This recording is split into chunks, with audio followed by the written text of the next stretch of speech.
Success doesn't come from wishful thinking. It's built through mindset, effort, and the decisions you make every single day. What separates those who achieve their goals from those who don't isn't luck. It's the way they think. It's how they view challenges, how they handle setbacks, and how they keep pushing forward, even when the road gets tough. In this audiobook, we're going to talk about how to develop the mindset that leads to success. I'll show you practical, actionable steps you can take right now to start thinking like a winner. This isn't just about positive thinking. It's about adopting the habits, attitudes, and strategies that will move you forward day by day. We'll dive into how to handle obstacles, how to focus on what really matters, and how to use your thoughts and actions to create the life you want. Stay with me as we explore how to build a mindset that supports your goals. I promise, by the end of this video, you'll have the tools and the confidence to make a real change. Let's get started. Chapter 1. Commit to daily habits that propel your growth forward. Success doesn't happen by accident. It's not a result of luck or random circumstances. It's built through deliberate choices and disciplined actions, repeated every single day. The people who rise in life, who break barriers and shape the direction of their future, aren't waiting for the perfect opportunity. They are creating their own opportunities through small habits they commit to daily. That's the secret most people ignore. Success is not about doing one big thing right. It's about doing the right things repeatedly until they shape you into someone who naturally succeeds. Every day is a brick. What you do today becomes part of the structure of your life.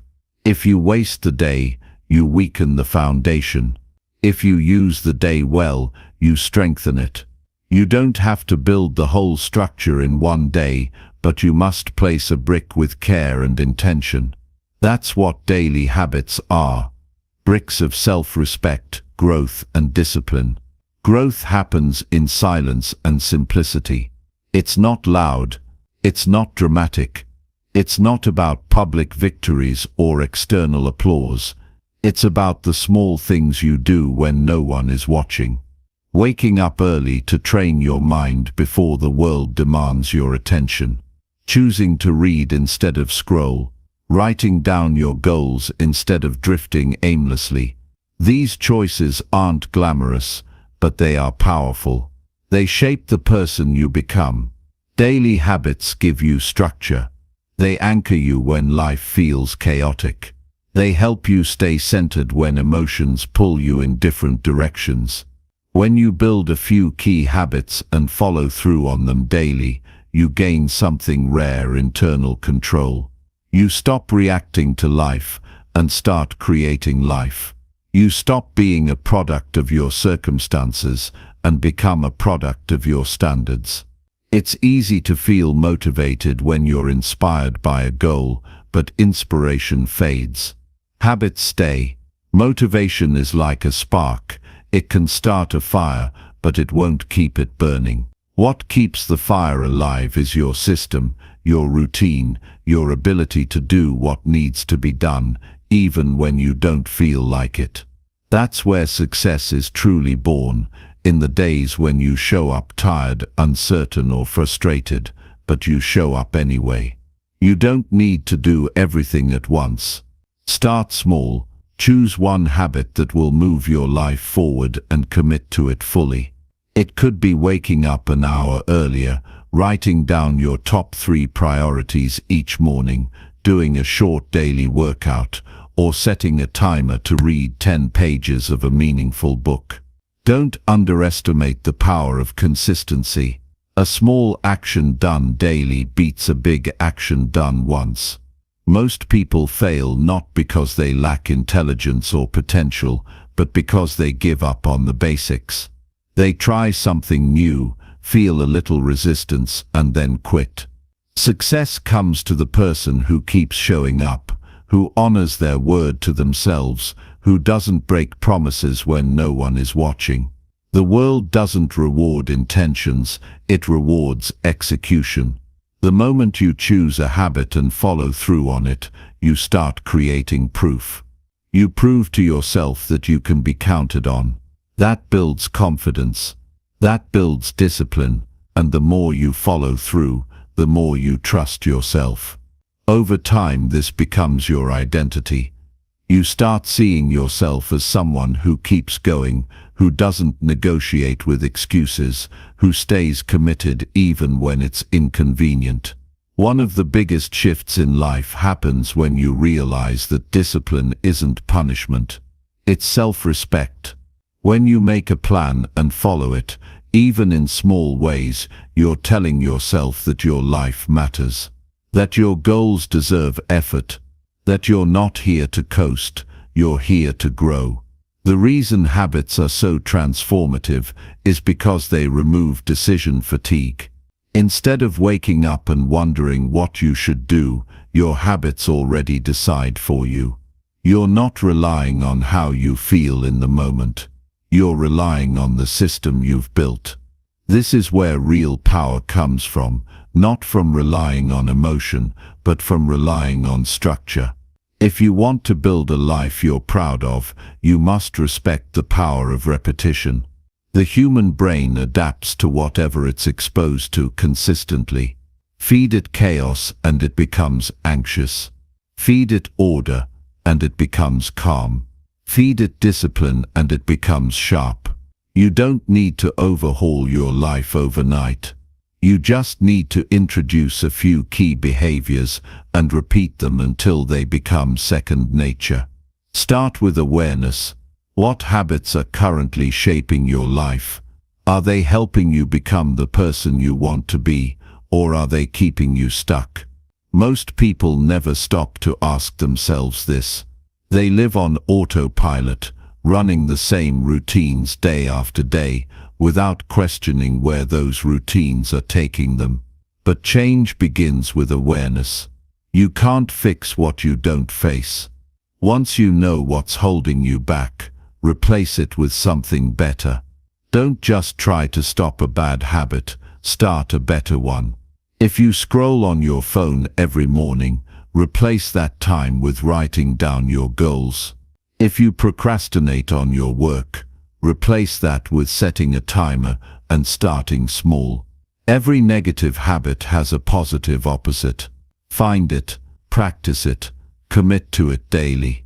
The truth is, nothing works unless you do. There's no shortcut. There's no magic solution, but there is a process. And if you honor that process every day, you will get better. Maybe not dramatically at first, maybe not in a way others notice, but over time the results become undeniable. Your thinking sharpens, your energy rises, your confidence grows, your goals stop being dreams and start becoming plans. Daily habits also protect you from emotional volatility. When you're disciplined, you don't need to rely on motivation to act.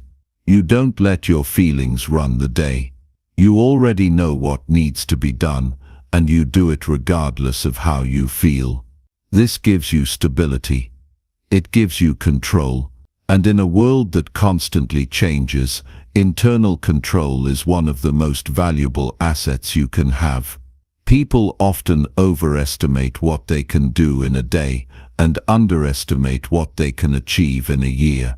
If you build the right habits and stay consistent, you will look back after 12 months and barely recognize who you were. You'll be more focused, more resilient, more grounded. That's not luck. That's not chance. That's the reward of doing the right things daily. There will be days when you don't feel like it. Days when the excuses feel louder than the purpose. That's when it matters most. Show up anyway. Take action anyway. Even if it's small, even if it's imperfect, the only way to lose is to stop. If you keep moving forward even slowly, you are winning. You are improving. You are building momentum that will carry you through the hard seasons. This is how strong people are built. Not through hype. Not through hype. But through habits. Through discipline. Through simple repeated actions done with intention and commitment. This is how you turn a chaotic life into a focused one. This is how you take control of your time, your energy, your direction. Don't wait until you feel ready. Readiness is a myth. What matters is your willingness to start. Pick one habit today and do it.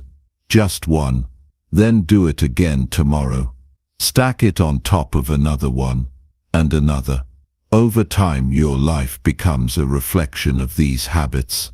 You don't need a perfect plan. You need daily execution. There is something powerful that happens when you become a person of action. You stop second-guessing. You stop making excuses.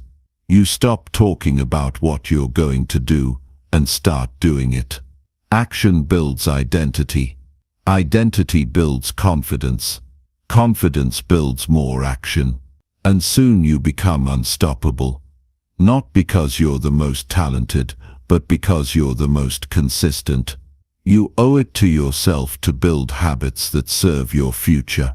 Not habits that numb your pain or distract your mind, but habits that challenge you to rise. Habits that make you stronger, sharper, more focused.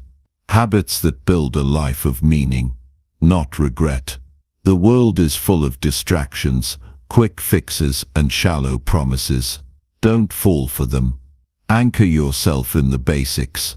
Wake up early. Move your body. Write down your goals.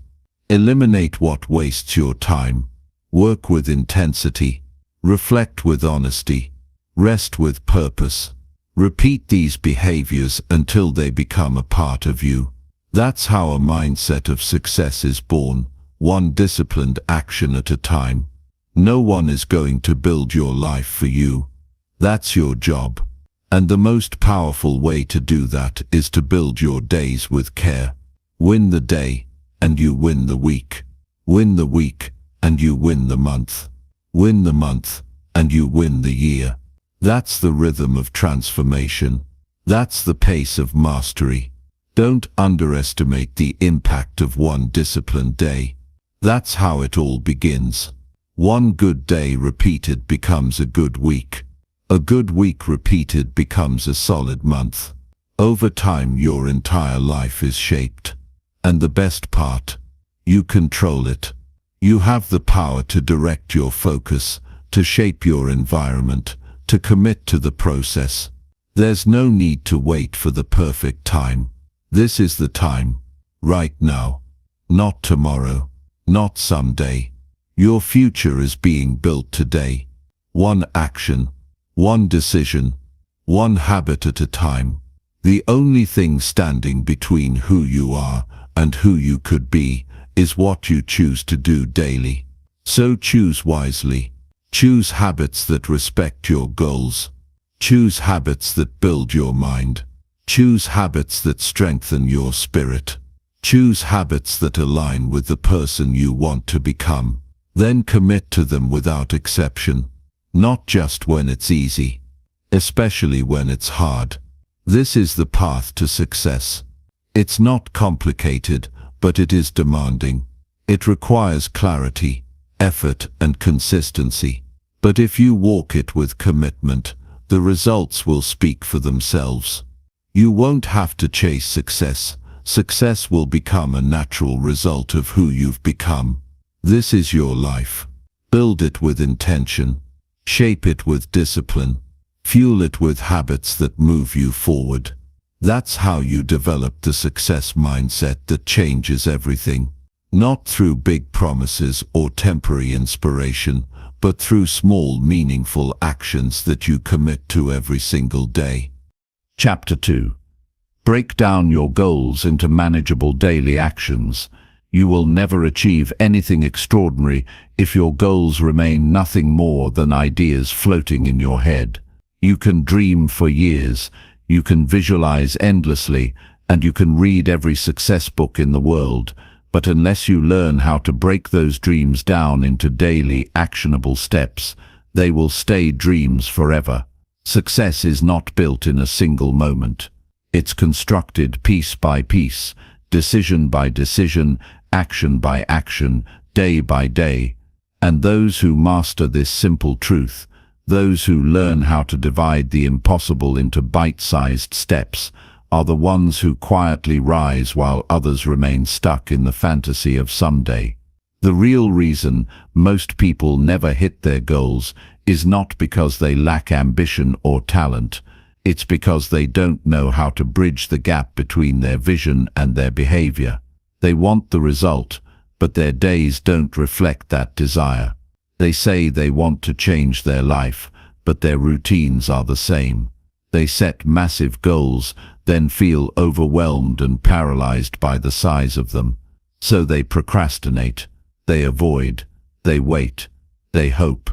But success doesn't respond to hope. It responds to structure. It obeys action. It shows up for those who do the work, not all at once, but in disciplined doses over time. If you want a breakthrough in your life, you don't need to start with a revolution.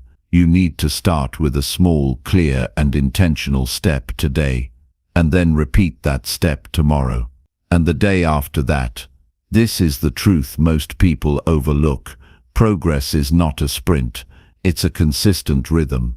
The people who win are not necessarily faster or smarter, they're simply the ones who move forward steadily. They know what matters each day, and they do it. That's how momentum is created. That's how goals become reality, through small steps that compound with time and intention. So many people spend years waiting for motivation to strike before they begin. But motivation is fickle. It comes and goes.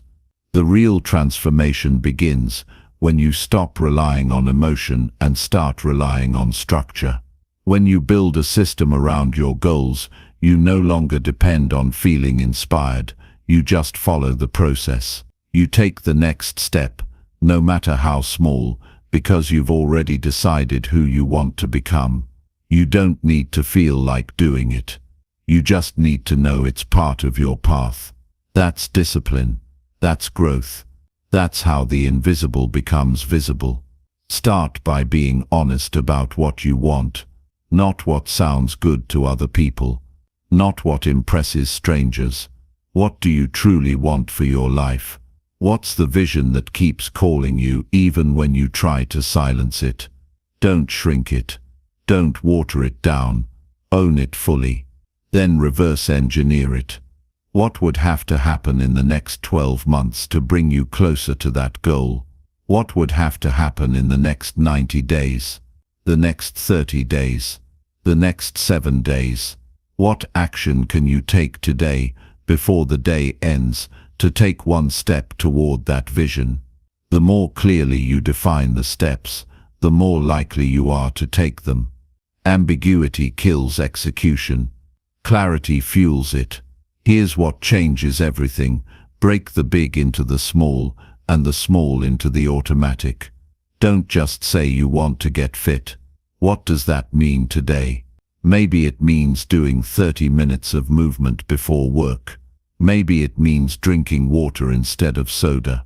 Maybe it means preparing a healthy lunch instead of grabbing fast food.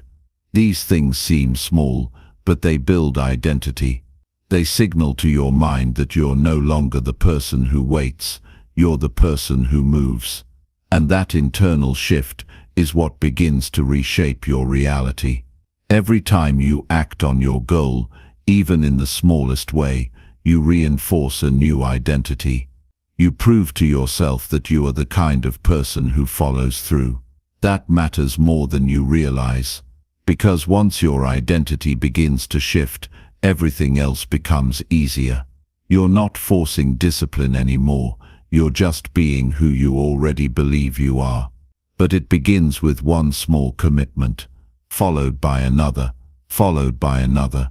That's the formula. That's the truth behind every meaningful change you've ever admired in someone else. Most people quit too early.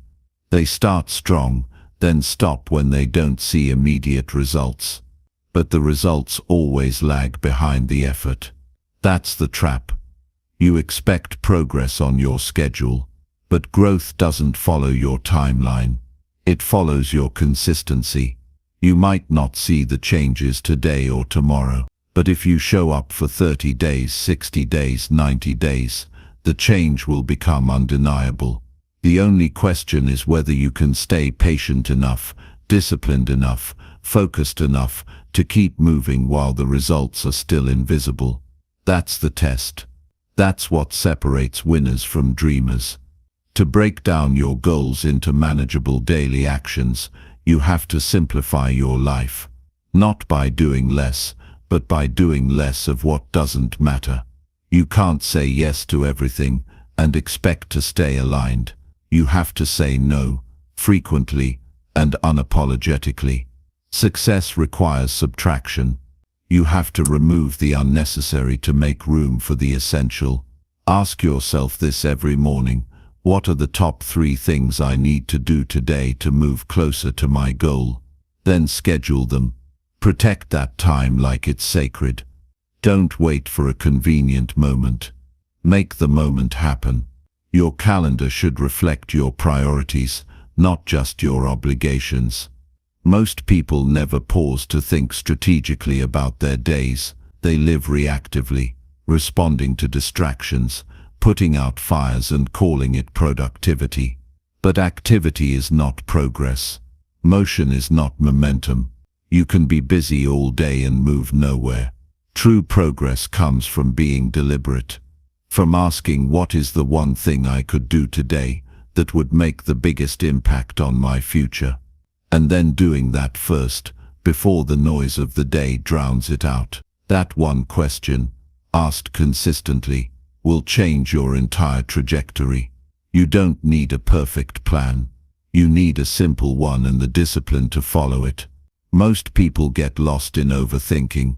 They plan for weeks, analyze every angle, read every book, and still don't take action. Why? Because they confuse complexity with intelligence. But the truth is, the smartest people are the ones who move. They learn by doing. They adjust as they go. They fail fast, learn fast, and grow fast. Don't waste time trying to predict every obstacle. Just start. Take the first step. Let the path reveal itself through action, not analysis.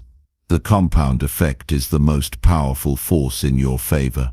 One good decision may not change your life overnight, but 100 of them made daily absolutely will. You don't have to do something massive today. You just have to stay consistent with the small things that matter. Write for 20 minutes. Meditate for 10. Save $5. Call one potential client. Every action plants a seed. And while you can't control when the harvest comes, you can control how often you plant. The more seeds you plant, the more inevitable your success becomes.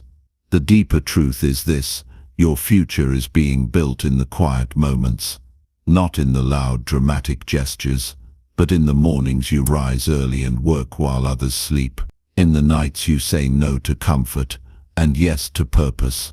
In the days you keep showing up when no one is clapping for you. That's where greatness is forged. And if you can learn to fall in love with that process, the daily grind, the quiet progress, the invisible wins, there's nothing that can stop you. If you're serious about success, stop chasing intensity. Chase consistency. Intensity will burn you out. Consistency will build you up. You don't need to sprint. You just need to keep walking forward, one clear step at a time. That's the secret. That's the truth. It's not exciting. It's not flashy. But it works. Every time. For anyone who's disciplined enough to follow through. And when the doubt creeps in, because it will, remind yourself why you started. Not for recognition, not for applause, but because something inside you refuses to settle. Something inside you knows you're capable of more. That voice matters. Don't ignore it. Feed it, strengthen it, prove it right. Every day, with your actions. So what will you do today? What's one step you can take, small, clear and meaningful, that brings your goal closer to reality? Do it now, not later, not when you feel like it, not when it's easy. Do it now, and then do it again tomorrow. Stack those days, protect those wins, build your future brick by brick, step by step. That's how success is created, not in a single moment, but in thousands of intentional ones, all within your control, all starting now. Chapter 3. Conquer your fears by taking consistent small steps. Fear is not your enemy. It's the quiet test life gives you to see if you're ready to rise. And most people fail that test, not because they're weak, but because they wait for the fear to go away before they move. They wait to feel brave before they act. But courage isn't the absence of fear, it's the decision to move forward in spite of it. It's choosing to take one small, clear forward step, even while your hands shake and your heart races. That step may not silence your fear, but it will strip it of its power, because fear can only control what you refuse to face. Think about the opportunities you've let pass you by, because fear whispered, "You're not ready yet." The conversations you avoided, the risks you never took, the dreams you buried under logic and excuses. How many times have you talked yourself out of something your soul was begging for, just because you were afraid of discomfort, failure, rejection, or looking foolish? You didn't lose those moments because you were incapable. You lost them because fear held the steering wheel while you sat in the back seat of your own life. That ends now. You don't conquer fear by wishing it away. You conquer it by shrinking the mountain into a step you can take today, and then taking that step, and then another. Because when you face fear in small, repeated doses, it loses its grip. It's like lifting a weight that used to crush you. The first time you try, it feels impossible. But if you come back the next day and lift again, just once, just a little, you get stronger. You begin to realize that fear was never as big as you imagined. It only felt that way because you let it grow in the shadows of inaction. You don't have to overhaul your life overnight. You don't have to jump off cliffs or make dramatic moves. You just have to act, consistently, intentionally, and in full awareness that fear will walk beside you for a while. That's fine, let it come. But don't let it lead. Let it be a passenger, not the pilot. Because the truth is, fear only thrives in stagnation. It multiplies in hesitation, but it can't survive consistent movement. It can't dominate a mind that's focused on progress. Every time you move forward, no matter how small the step, you prove to fear that it no longer gets to decide your limits. You've got to stop waiting to feel ready. Readiness is a myth. Confidence is built, not born. And it's built one uncomfortable decision at a time. The person you admire, the one who seems fearless, they didn't start that way. They took a step, and then they took another.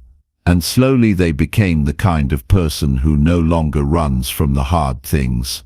That can be you, but you have to start.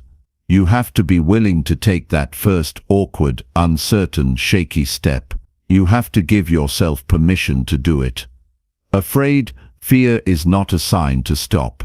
It's a signal that what you're about to do actually matters. It's proof that you're stepping outside of the comfort zone that's kept you stuck. You can't grow and stay safe at the same time. One always comes at the expense of the other. So the question is, which one do you choose? Safety or growth? Because you don't get both. One will lead you back to the same cycles. The other will stretch you, pull you, change you, and it's going to be hard, but it's also going to be worth it. So what does it look like to conquer your fears in real life? It looks like speaking up in the meeting, even when your voice shakes. It looks like sending that message, making that call, applying for that job, even when you think you're not good enough. It looks like walking into the gym for the first time when you feel out of place. It looks like waking up early to work on your dream, even when no one's watching. It's not glamorous, it's not loud, but it's powerful, because every small step chips away at the wall between you and the life you want. And let's be clear, fear never fully disappears, it just changes shape. At every level of growth, it comes back.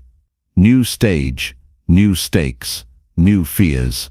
But if you've built the habit of taking consistent steps, you've built a system that can carry you through anything. You don't have to fight fear every time.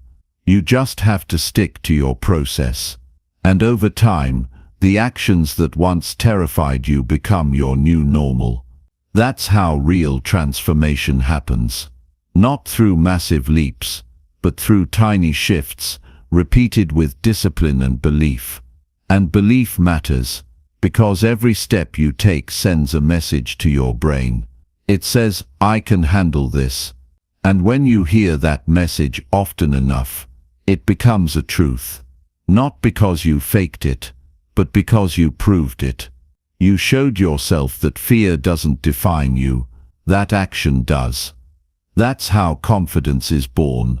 Not in the absence of fear, but in the presence of consistent courage. Think back to the first time you learned something new. Maybe it was riding a bike, driving a car, giving a speech. You were nervous, you made mistakes. But you didn't stop, you kept going. And eventually what once felt terrifying became second nature. That's the power of small steps. They rewire your brain.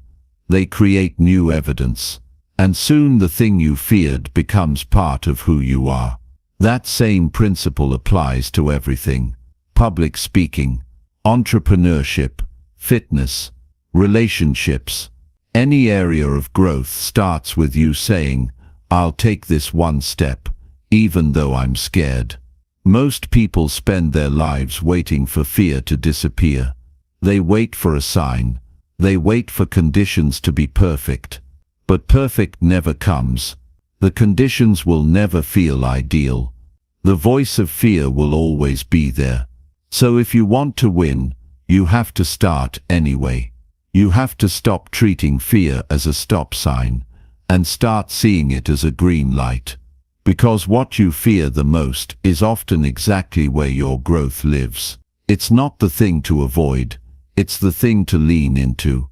Let's talk about failure. Because that's what most people are really afraid of. They don't want to fail. They don't want to be seen failing. But failure is not fatal. It's feedback. It's a lesson. It's proof that you're trying. And if you can learn to see it that way, to see every stumble as a stepping stone, you become unstoppable. Because while other people are afraid of looking foolish, you're building resilience. While they're watching from the sidelines, you're playing the game. And even if you lose some rounds, you're gaining strength. They'll never understand. You don't become fearless by avoiding fear. You become fearless by walking through it so many times that it loses its grip. And that starts with one decision. One moment where you say, this fear doesn't get to control me today. You take one action. You prove one thing to yourself. Then you do it again. You build a habit of bravery. You become someone who moves forward, not someone who retreats. And eventually that becomes your identity. Not because you were born brave, but because you chose bravery repeatedly. You might be thinking, but what if I try and fail? My question is, what if you don't try and stay stuck forever? What if the pain of never knowing eats at you for the rest of your life? Regret is far more brutal than failure. At least with failure you learn, you grow, You come back stronger. But with regret, you're left with questions you'll never answer. So stop protecting yourself from discomfort and start protecting your future from regret.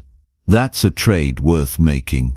And the truth is, every time you take action despite fear, you light a fire inside yourself. You build momentum. You gain clarity. The path becomes less foggy. The mountain gets smaller. Your self-respect increases. Because nothing builds self-worth faster than doing the thing you once avoided. You start to trust yourself. You start to believe, if I say I'll do it, I'll do it. And that belief is the foundation of confidence, the engine of success. You don't have to move fast. You just have to move forward. Progress is progress, even if it's slow, especially if it's slow. Because the slow path is often the one that lasts. The habits you build gradually are the ones that become who you are. So if fear is holding you back, don't wait for a breakthrough. Create one. Start today. Do one thing that scares you, not because you're reckless, but because you're done being ruled by fear. And if that voice in your head tries to stop you again, here's what you say. Thank you for trying to protect me, but I'm not here to survive. I'm here to grow. And growth doesn't live in comfort. It lives in action. Then take the step. Make the call. Hit the send button. Walk through the door. Do it scared. Do it small. Just don't stay stuck. This is your moment. This is your wake-up call. The life you want is not waiting at the top of the mountain. It's built step by step, in the shadows of fear, but only if you're willing to walk through it. Now get up, take that first step, and show fear that it picked the wrong person to mess with. Chapter 4. Cultivate resilience by embracing discomfort and challenges. The strongest version of you is hiding behind the very pain you've been trying to avoid. Most people spend their entire lives running from discomfort, dodging challenges, and clinging to anything that feels safe or easy. But what they don't realize is this: growth never comes from ease. Strength is never born in comfort, and if you want to become someone unshakable, someone who can rise through anything, then you have to walk directly into the places that make you uncomfortable. You have to stop fearing struggle and start embracing it. Because the person you're meant to become is forged in the fire, not in the sunshine. Every challenge you've ever faced was preparing you for more. But most people don't see it that way. They treat every obstacle as a punishment, every difficulty as bad luck, every discomfort as something to escape. That mindset is the reason why they never rise. That mindset is the reason why life keeps beating them down. They keep waiting for the road to get easier, but it never does, and it's not supposed to. Life doesn't get easier, you just get stronger. And the only way to get stronger is by willingly stepping into the storm. Resilience is not a gift, it's a muscle. And the only way you build it is through pain, pressure, and persistence. You don't develop it when everything's going right. You build it when you're tired, when you're stretched, when you're pushed to your limits and still choose not to break. You build it when you fall flat on your face, and instead of quitting, you stand up slower, more determined, more dangerous. That's what resilience is. The refusal to let life pin you down. The decision to keep showing up, even when everything inside you wants to quit. Think about the moments that changed you the most. The turning points. The breakthroughs. The ones that made you stronger, sharper, wiser. Were they easy? Were they comfortable? Or did they break you first? Did they stretch you so far you thought you couldn't take it, and then show you that you could? That's the pattern of life. It tests you before it promotes you. It strips away your comfort so it can reveal your character. And every time you lean into those moments, instead of retreating from them, you become someone new. Someone who's no longer intimidated by pain. someone who doesn't crumble under pressure, someone who knows how to handle the weight of greatness. Discomfort is a mirror. It shows you exactly who you are and what you're made of. And most people don't like what they see. That's why they run. They numb. They distract. But the ones who have the courage to look at that reflection and say, "Let's go deeper," are the ones who find power they never knew they had. They realize that pain is not their enemy. It's their greatest ally. Because pain is honest.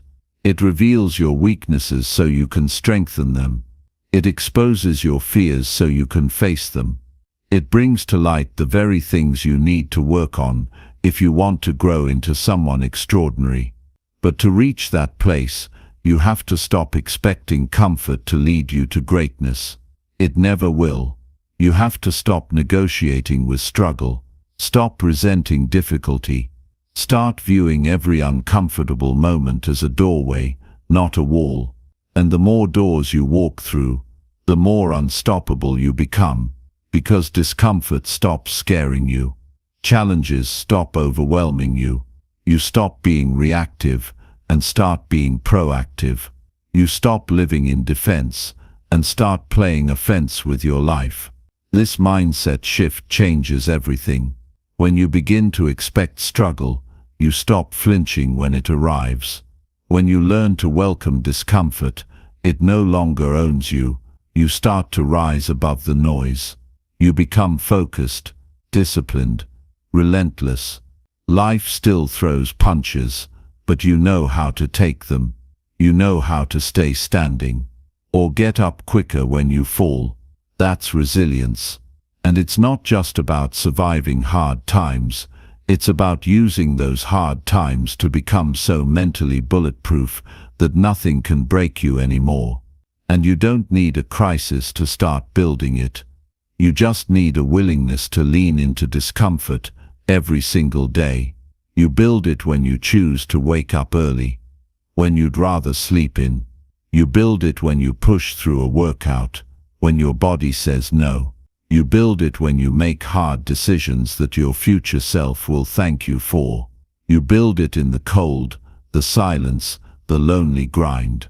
You build it when no one's clapping for you, when no one's watching, but you keep going anyway. Discipline and discomfort are best friends. You can't have one without the other. If you run from one, you lose both. But if you learn to sit with discomfort, to breathe through it, to invite it into your process, something incredible happens. You begin to realize that pain won't kill you. That challenge doesn't destroy you. That discomfort is just a sign that you're evolving. And suddenly, the things that used to intimidate you become the fuel that drives you. And listen closely, this is not about being reckless or romanticizing suffering. This is about choosing the kind of discomfort that builds you, not the kind that breaks you. It's about choosing growth over stagnation, sacrifice over short-term ease, responsibility over excuses, because the life you want is not waiting for you in the comfort zone. It's sitting just beyond your breaking point. It's hiding in the workouts you don't want to do, the conversations you've been avoiding, the projects you keep putting off. And it's not going to come to you. You have to go to it. You have to meet it in the trenches, in the grind, in the stretch. When you train your mind to crave challenge instead of avoiding it, you change your wiring. You become someone who doesn't just survive difficulty, you dominate it. Someone who sees a wall and thinks, "I can climb that." Someone who faces setbacks and says, "Good, let's grow." That kind of mindset will take you places talent never could. Because talent can get tired. Motivation fades, but resilience shows up every day, whether it feels like it or not. There's a reason why so many people start strong and fade out. It's not because they didn't want it. It's because they didn't train for the valleys. They weren't ready for the struggle. They didn't build the mental toughness required to keep going when everything in their life felt like it was falling apart. But you're different. You're not here for the illusion of ease. You're here to get stronger. You're here to become someone who thrives under pressure. Someone who doesn't fold when life hits hard. Because life will hit hard. Let's not pretend it won't. You're going to get hurt. You'll face betrayal. You'll lose people. You'll feel like giving up more times than you can count. But in those moments, you'll have a choice: collapse or rise, give up or grow up, run or reach deeper into yourself and find out what you're made of. And when you choose growth enough times, the pain becomes your teacher. The challenge becomes your proving ground. And you stop being the person who merely reacts to life, and you become the person who shapes it. This is your training ground.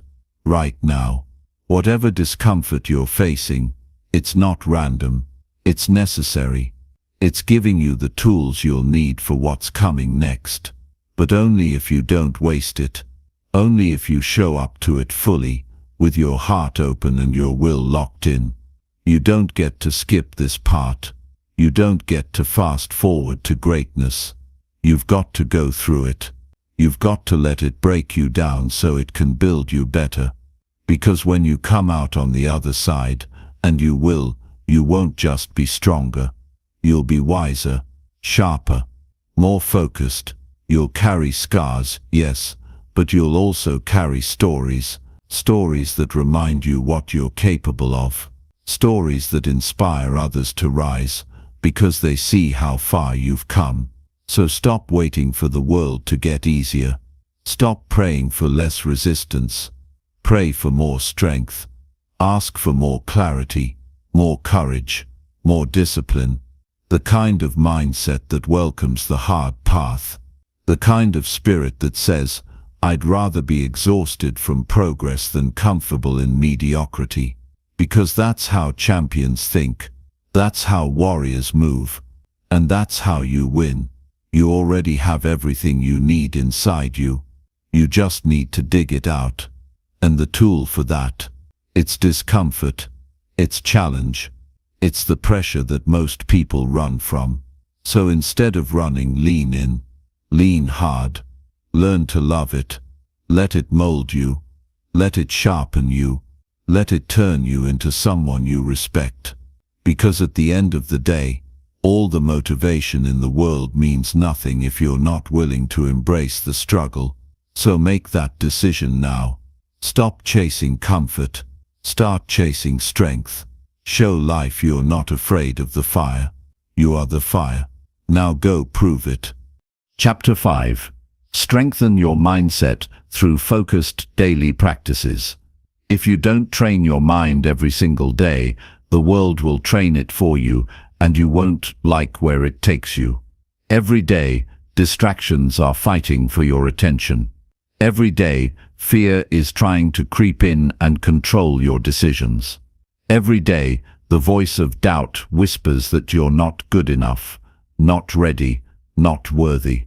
And if you don't have a system, if you don't have a focused mental practice to ground yourself, you'll drift, you'll react. You'll fall into cycles you swore you'd never repeat. The mind is like a wild animal. If you don't take the time to train it, it'll run you into the ground. The most successful people aren't lucky. They're not superhuman. What separates them is what they do consistently. And that consistency begins with the mind. Every victory they've created on the outside started from a decision they made on the inside, to discipline their thoughts, to guard their focus, to take back control of their emotions, and to master the way they speak to themselves. If your mindset is weak, your potential gets wasted. You can have talent, ambition, and big dreams, but if you can't control what goes on in your head, you'll sabotage your own progress. You'll start strong, but never finish. You'll talk yourself out of opportunities before you even begin. You'll break down every time life throws something hard at you. But when your mindset is fortified, when you sharpen it daily, you become someone who doesn't just talk about growth, but lives it. Think about how much energy you've lost reacting to negativity. Think about how many hours you've wasted doubting yourself. Think about the time you've spent worrying about opinions that don't even matter. Now imagine what your life would look like if you took all that energy and focused it on building confidence, building discipline, building belief in your ability to rise no matter what. That's the power of a focused mindset. And the way you build it is through intentional daily practices, routines that put your thoughts in check, realign your direction, and push you to stay sharp no matter how chaotic the world gets. Start your day with mental clarity. Before the world pulls you in 1,000 directions, take back your power by setting your own tone. Whether it's 10 minutes of silence, journaling, meditation, or clear visualization, lock into your vision before life can distract you from it. This isn't fluff, it's mental conditioning. You're priming your mind to think clearly, act deliberately, and stay aligned with who you want to become. Because if you wait until the pressure hits to get focused, it's already too late. Your mind responds to repetition. What you tell yourself every day is what you'll start to believe. So if your inner dialogue is full of complaints, doubts, and fear, you'll act accordingly. You'll shrink. But if your inner voice becomes disciplined, direct, and grounded in power, you'll rise. You'll stop being your own obstacle. You'll start becoming your own source of fuel. And that begins with what you practice internally. Every morning, every night, every quiet moment in between. Don't wait for motivation. Train yourself to move without it. Waiting to feel ready is a trap. It's how you stay stuck for years, convincing yourself that someday you'll be confident enough to act. But confidence doesn't show up first. Action does. And the only way to act consistently is to build a mental environment where discipline leads, not feelings. Practice showing up, whether you feel like it or not. Practice finishing what you start. Practice sitting with discomfort without retreating. These little acts add up, and soon they rewire the very way you process challenge. Train your attention like your life depends on it, because it does. Attention is your most valuable currency. Where it goes, your life flows. But most people give theirs away so easily. They scroll, they gossip, they react, and then wonder why they feel exhausted, scattered, lost. If you want power, protect your attention. Choose what you consume. Choose what thoughts you engage with. Choose who gets access to your mental space. A focused mind isn't one that tries to think of everything. It's one that knows what to ignore. And here's the truth, most people never hear. You can't think your way into strength. You have to live it. That means practicing the mindset you want, even when it's uncomfortable. Especially when it's uncomfortable. Want confidence? Do things that scare you. Want resilience? Push through when quitting feels easier. Want mental toughness? Practice staying grounded when everything feels uncertain. These aren't one-time actions, these are daily disciplines, and the more you lean into them, the more they become second nature. Eliminate the noise. That's how you hear your true voice again. When you constantly fill your head with external chaos, opinions, news, distractions, you lose the clarity to hear what you truly believe. That's why you need moments of stillness every single day. Time to disconnect from everything else so you can reconnect with yourself. Not to escape the world, but to lead it. Not to withdraw, but to return with more strength, more clarity, more purpose. Your environment matters. What you surround yourself with shapes your mindset. whether you realize it or not. So build an environment that fuels your focus, not one that fractures it. Keep your space clean. Cut out the digital clutter. Be mindful of the conversations you allow. Create habits that make discipline easier and distractions harder to access. You don't rise by willpower alone. You rise by design. Design your life so the strong choice becomes the easy choice. Let go of perfection. It's a lie. It's a distraction. The real power is in showing up messy, uncertain, flawed, and still moving forward. Train your mind to value progress over image, effort over outcome, truth over appearance. When you stop waiting for the perfect plan, the perfect mood, the perfect moment, you start creating real transformation. And that's what you're here for, right? Not to look impressive, but to become powerful. Get honest with yourself daily. Ask the hard questions. Where did I drift today? Where did I waste energy? Where did I hold back? And instead of judging yourself, learn from it. Use it. Adjust. Your mind becomes stronger every time you choose self-awareness over self-deception. Every time you choose responsibility over excuses. Every time you own your path instead of blaming your circumstances. And remember, your mental strength is not about feeling positive all the time. It's about showing up with purpose, even when you feel weak. It's about having a set of practices so grounded in discipline that you don't fall apart when life doesn't go your way. It's about choosing consistency when chaos wants to consume you. Because storms will come, emotions will rise, doubt will try to creep in. But if your mindset has been trained daily, you'll know how to stand firm in who you are. This is the truth no one wants to admit. If you don't actively train your mind, you're training it by default to be anxious, distracted, insecure. If you don't choose your thoughts, the world will feed you its worst ones. And that's why most people feel stuck. Not because they lack potential, but because they never took control of their mind. But you're not most people. You're here because something inside you refuses to settle. Something inside you knows that you were meant to live a powerful, disciplined, focused life. And the only thing standing in your way is your mental operating system. So upgrade it every single day. No excuses, no waiting, no negotiating. Start now, even if it's just 10 minutes. Start with silence. Start with breath. Start with gratitude. Start by reminding yourself who you're becoming. Start by reviewing your vision. Start by writing your goals. Start by acting like your time is valuable. Because it is. Build that practice into your day until it becomes non-negotiable. Until it becomes your foundation. Until your entire identity is rooted in focus. Because once your mindset is strong, everything changes. You stop chasing things that don't matter.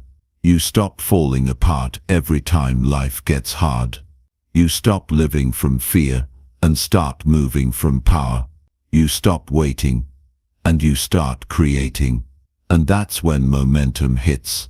That's when the world starts responding differently. Because the world reflects the energy you carry. And when your energy is grounded in focus, discipline, and belief, you become unstoppable. So no more waiting for confidence. No more hoping for motivation. No more drifting through your days wondering why nothing is changing. The answer is in your hands. Your next level is waiting. And it's not about doing more. It's about thinking better, sharper, clearer, with intention, with power, with purpose. This is your moment. You've tried chaos.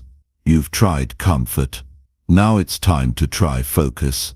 Now it's time to choose the life that requires your discipline, your hunger, your daily effort. Build the mind that can carry the weight of the life you want. And if you do that, every day, no matter how small, there will come a moment when you look in the mirror and no longer recognize the person you used to be, because you'll have become someone unshakable, someone powerful, someone focused. So get up, get locked in, get to work, and never let a single day pass without strengthening your mind, because the life you want isn't waiting, it's ready when you are. Chapter 6.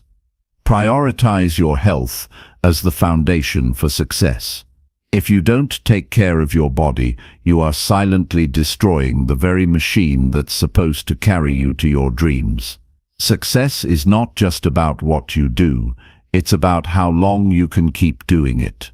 And your health is the foundation that determines that. Without it, everything else collapses.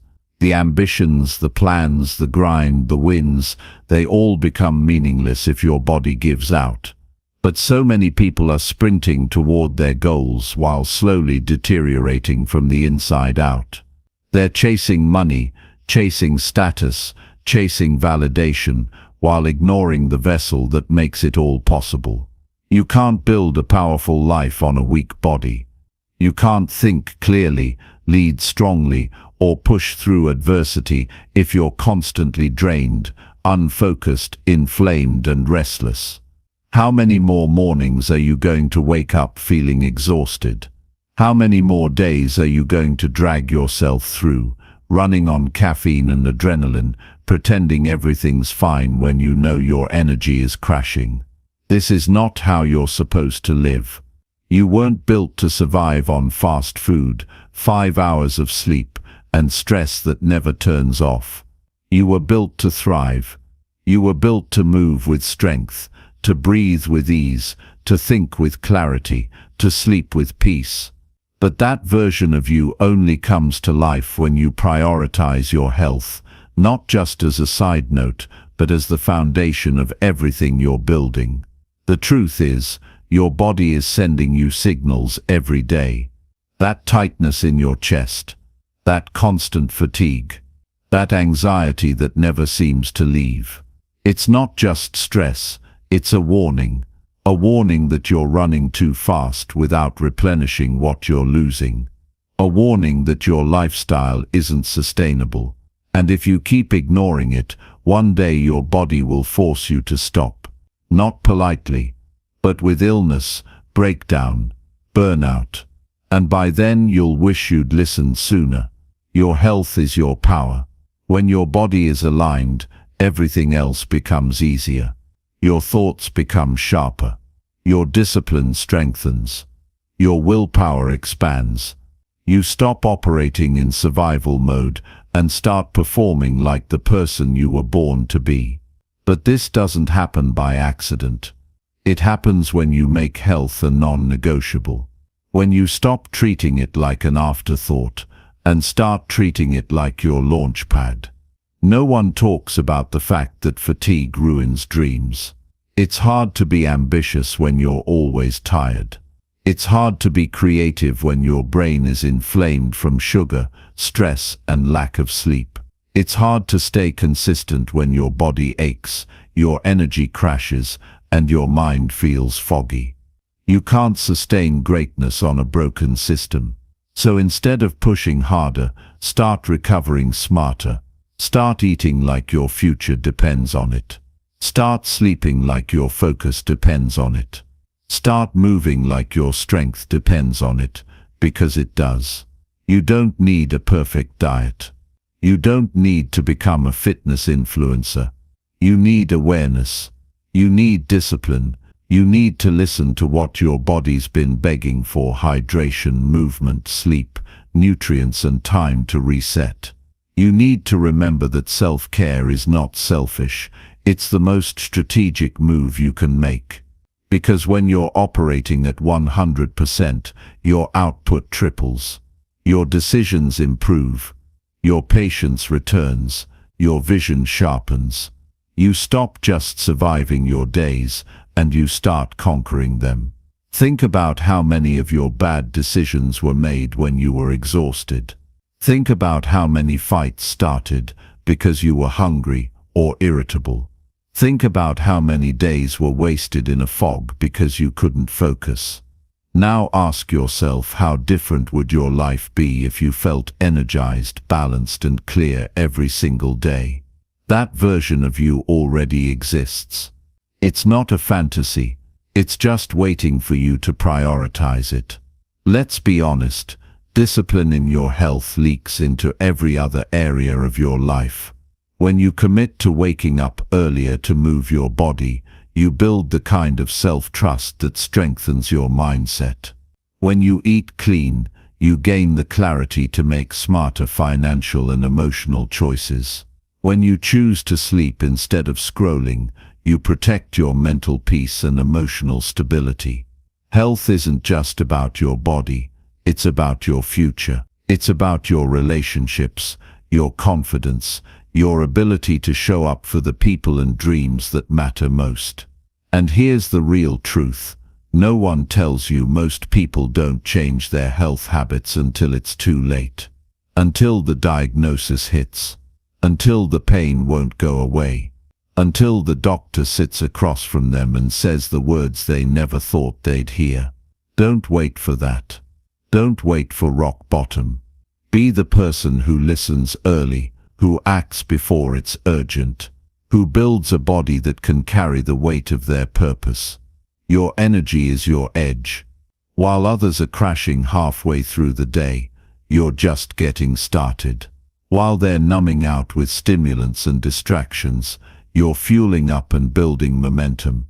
And that edge, day after day, is what separates the winners from the watchers, the champions from the complainers, the focused from the frazzled. You want an unfair advantage? Start with your health. Get stronger than your excuses. Get clearer than your cravings. Get more intentional than your impulses. Start small if you need to. Drink more water. Walk for 20 minutes. Cut the sugar that's making you sluggish. Shut off the screen an hour earlier. Cook one clean meal a day. These aren't massive changes, but they compound. And over time they create a body and mind that's resilient, responsive, and razor sharp. Success isn't about how hard you can grind. It's about how well you can recover, how long you can sustain it, and how deeply you're willing to respect the one body you've been given. No goal is worth sacrificing your health. Not money, not status, not praise. What's the point of becoming successful if you're too sick to enjoy it? If you're too anxious to rest? If you're too burned out to love the people around you? That's not winning. That's pretending. Real success includes vitality. It includes freedom. It includes waking up with energy, clarity, and peace, not just pressure. You want to go to the next level? Then fuel yourself like you deserve to be there. Stop treating your body like an afterthought. Start building the habits of someone who leads, someone who lasts, someone who loves themselves enough to make their well-being a priority. Because every time you skip your health, you slow your progress. But every time you honor your health, you accelerate your power. This isn't about aesthetics. This is about sustainability. This is about building a life that lasts. This is about the days you'll never get back if your health fails you. This is about your future children, your legacy, your purpose. And none of it means anything if you're not strong enough to carry it. If you want to build something great, you need a body that can handle the weight.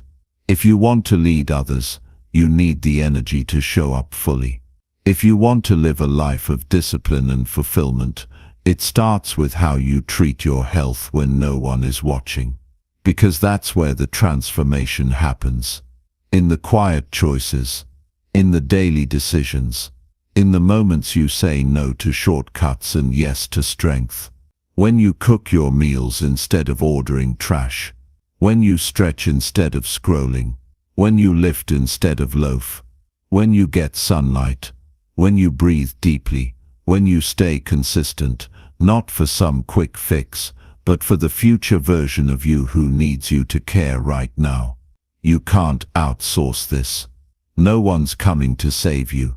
No one's going to make you drink that water, do that workout, get that sleep. It's on you. And that's the beauty of it. Because once you realize that your health is your responsibility, you also realize it's your superpower. You realize that no matter how busy, how stressed, how distracted you are, you always have the power to take it back, to realign, to reset, to rebuild. You don't need to overhaul your life overnight. You just need to start today. One habit, one change, one act of self-respect. And when you stack those decisions, something powerful happens. You begin to trust yourself again. You begin to feel alive again. You begin to move through life with a sense of ownership and power that no one can take from you. So stop waiting. Stop pretending you'll get serious later. Later turns into never. Later is how people die with regrets. Choose now. Choose strength. Choose to build a foundation that can support every dream you're chasing. And if you stay with it, if you stay committed to your health like your life depends on it, it will repay you in ways you can't even imagine. Because when your health is thriving, your mind follows. Your emotions stabilize. Your purpose deepens, and your life elevates. You become a force, not because of what you've achieved, but because of how fully and powerfully you're able to live. So move, breathe, sleep, eat, like your life is sacred. Because it is. And the stronger you get, the clearer everything else becomes. Now go show the world what someone fully alive looks like. Chapter 7. Track your progress daily to stay honest and accountable. If you don't track your progress, you're not improving, you're just guessing, and guessing is how dreams die slowly. Think about this. How many times have you told yourself you were doing pretty good without having any proof? How many weeks have gone by where you swore you were making progress, only to realize nothing really changed? That's the lie most people live inside. They confuse movement with growth, activity with accomplishment. They confuse being busy with being effective. And the worst part is, they don't even notice it because they don't track it. They don't hold up the mirror. They don't measure what matters. So they keep repeating the same average days, convincing themselves that something's shifting, when really they're stuck in place. Progress only becomes real when it's measured. Otherwise, you're walking in circles with your eyes closed, hoping you end up somewhere better. You can't fix what you won't face. You can't grow what you don't track. And you'll never be honest with yourself until you see your own patterns clearly. That's why tracking is not optional. It's essential. It's the key to staying grounded in reality, to knowing what's working and what's not. It forces you to be accountable to yourself, not just to your feelings. Because feelings are liars. Some days you'll feel like you're failing, even when you're making progress. Other days you'll feel like you're crushing it, even when you're slipping. That's why you need data. You need evidence. You need to see the truth in front of you every day. And when you build that habit, when you write it down, when you log it, when you review it, everything changes. You start to catch yourself faster. You stop letting days slide by unnoticed. You become your own coach, your own mirror, your own check-in. But most people avoid this. They fear the truth. They'd rather not see how little progress they're actually making. They want to feel good without doing the work. But if you really want to rise, if you really want to evolve, you have to face the discomfort of honest tracking, not to punish yourself, but to grow. Because growth only comes from awareness, And awareness only comes from paying attention. You can't change what you don't see. You can't level up if you keep avoiding your own reflection. So here's what this means. Every single day, you need to check in with yourself. Not once a month. Not just when you feel like it. Every day. You need to ask, did I move forward today? Did I honor my values? Did I keep the promises I made to myself? Did I take one step, no matter how small, toward the life I say I want? And if the answer is no, you write it down. You acknowledge it. You own it. Because nothing grows in the dark. And when you shine a light on your patterns, your progress accelerates. There's no mystery to success. The people who win are simply the ones who track their behavior and adjust in real time. They're not perfect. They're not superhuman. They just refuse to fly blind. They don't wait until December to realize the year disappeared. They know exactly where their time is going, where their energy is flowing, and what habits are shaping their future. And because of that, they have power, control, awareness. That's what tracking gives you. It gives you your power back. You see, most people drift. They live reactively. They wake up and just respond to whatever hits them. But the moment you start tracking, you stop drifting. You start steering. You start making decisions with intention, not emotion. You stop living on autopilot. You start designing your days, your actions, your mindset. That's how you build momentum. That's how you turn vague goals into real transformation. One day of clarity at a time. And it's not just about big goals. It's about micro wins. It's about writing down the fact that you got out of bed at the time you said you would. It's about noting the days you stuck to your meal plan, kept your cool in a difficult conversation, shut your phone off when it was time to focus. Those moments matter. They compound. They build character. And when you track them, you start to respect them. You stop treating discipline like a chore and start seeing it as a personal victory. And that shift is everything. Think of your life like a blueprint. Every action you take is a line, a layer, a brick. When you track those actions, you see the structure forming. You see what's missing. You see what's crooked. And you get to fix it before it becomes a wall that traps you. Tracking gives you control. It gives you time to course correct before your bad habits solidify. It lets you see where you're excelling and where you're lying to yourself. Let me ask you something.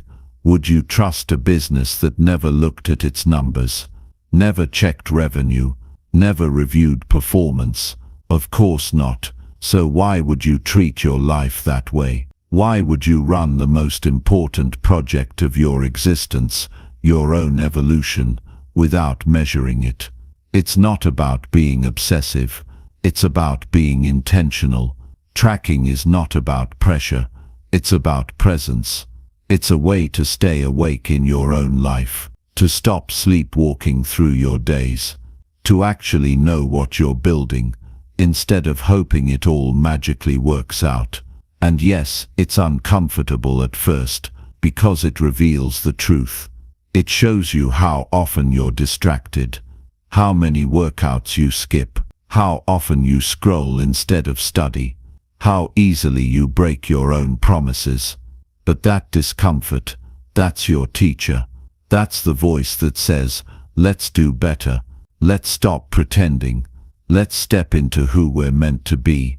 Tracking forces you to grow up, to stop making excuses, to stop saying, I think I'm doing okay, when deep down you know you're not. Because your life is too important to manage with guesses. You are not average. You are not here to drift. You are here to dominate. And domination starts with precision, with clarity, with daily brutal honesty. And it's not just about tracking what you did. It's also about tracking who you were. What mindset did you operate from today? Were you reactive or calm, confident or insecure, focused or scattered? This is where deep growth happens, when you stop just tracking tasks and start tracking identity. Who are you becoming? Are your actions aligned with your values? Are your choices reflecting your character? When you start tracking like that, your whole life changes. You stop just doing, you start becoming. You start shaping your identity with intention.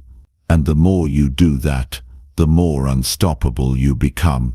Because now, you're not just reacting to life, you're crafting it. You're molding yourself into the person your future needs. You'll begin to notice patterns. Certain days you always crash. Certain times you lose discipline. Certain triggers pull you off track. When you write those down, you're not just documenting, you're decoding your own psychology. You're learning what works, what doesn't, what environments support you, what habits drain you, and that awareness becomes your edge. Because while others are still wondering why they feel stuck, you already know. And because you know, you can change it. You can pivot. You can design a life that's aligned with who you want to be. That's the power of daily tracking. It puts the steering wheel back in your hands. You don't need to share it with anyone. This isn't for likes. It's for you. It's between you and the mirror. You and your conscience. You and the version of you that knows you were made for more.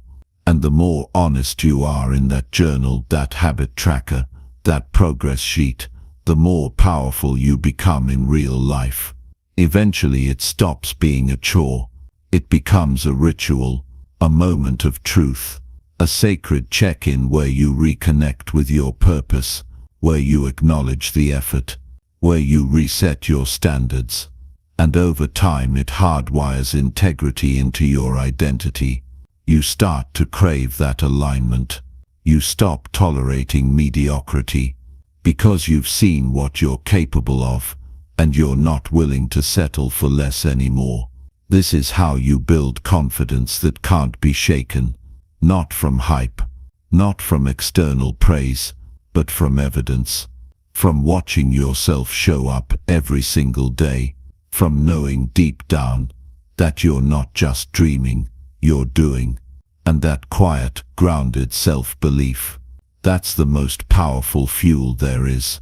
So if you've been drifting, floating, pretending, it's time to stop. Start tracking. Start measuring. Start facing your own patterns with honesty and grit. Because the version of you who's focused, disciplined and fulfilled, that version is only one habit away, one day of clarity away, one moment of truth away. Write it down. Track the effort. Acknowledge the slip-ups. Celebrate the wins. Hold yourself to a standard so strong that you don't need anyone else to keep you accountable. You become your own keeper, your own coach, your own spark. And if you do that, if you truly commit to daily accountability, there's no limit to how far you'll go. Because now, you're not just wishing for progress. You're building it, proving it, and becoming it every single day. And that's how you win. Now open the journal, grab the pen, and begin again. Because your next level is waiting on your consistency. Chapter 8. Eliminate distractions and stay laser-focused on your goals. You're not tired, you're just distracted, and every second you spend chasing the noise is a second stolen from your greatness. Distraction is not just a small problem, it's the silent killer of dreams.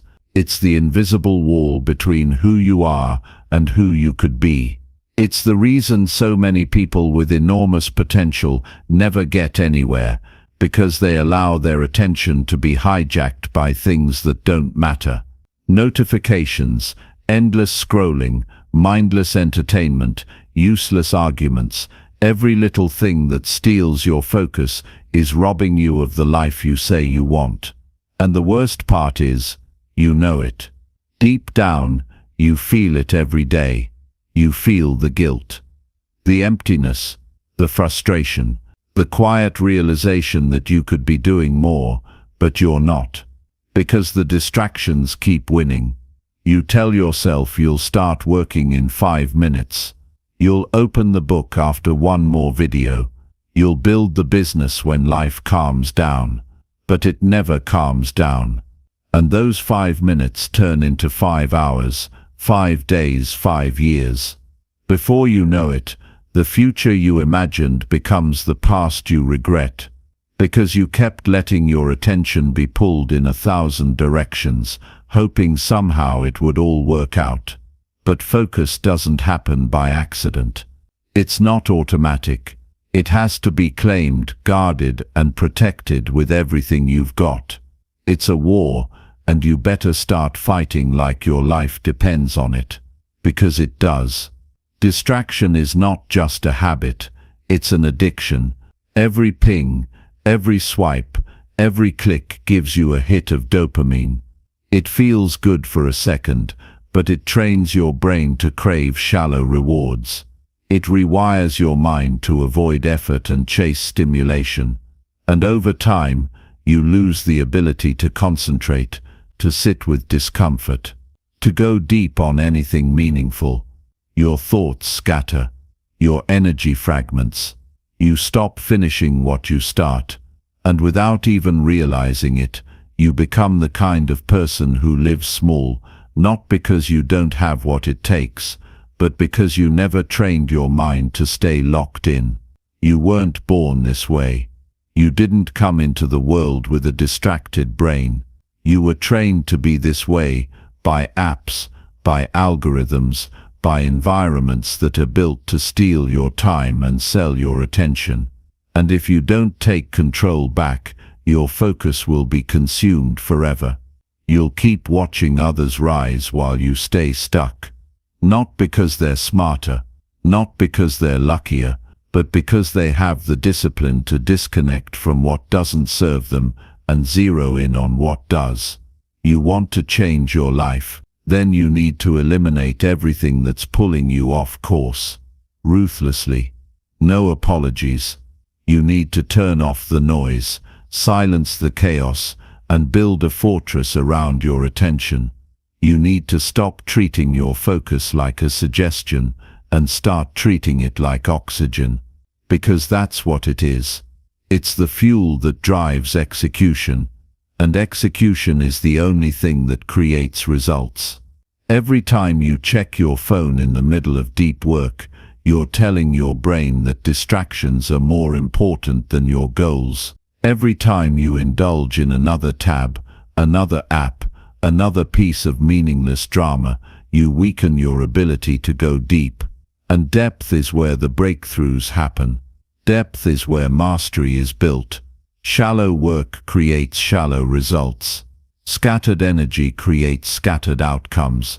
But focused, intentional effort, that's how legacies are made. You need to get brutal about this. Clean your environment. Turn off notifications. Delete the apps that consume you. Put your phone in another room when you're working. Build rituals that protect your focus, like your future depends on it. Because it does. You can't afford to drift anymore. Not one more day. Not one more minute. You say you want to be great, but greatness demands sacrifice. And the first thing you must sacrifice is distraction. Because distraction is comfort, disguised as entertainment. It keeps you busy enough to feel alive, but not committed enough to grow. And comfort is the enemy of progress. You'll never build anything worthwhile if you keep choosing comfort over clarity. If you keep letting your goals get diluted by the noise. So what do you want more? Comfort or greatness? You can't have both. You have to choose. You have to be willing to feel the discomfort of focused work, the boredom of repetition, the tension of resisting the easy way out. That's how strength is forged. That's how discipline is built. Not in grand gestures, but in the quiet moments when you say no to what's easy and yes to what matters. And yes, it's hard, but it gets easier. The more you train your focus, the sharper it gets.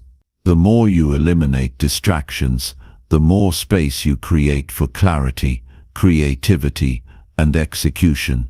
You'll start to notice the benefits almost immediately. More progress, less anxiety, deeper satisfaction, stronger self-belief. Because when you commit to focus, you stop feeling like a victim of time. You stop feeling like life is slipping through your fingers. You take control.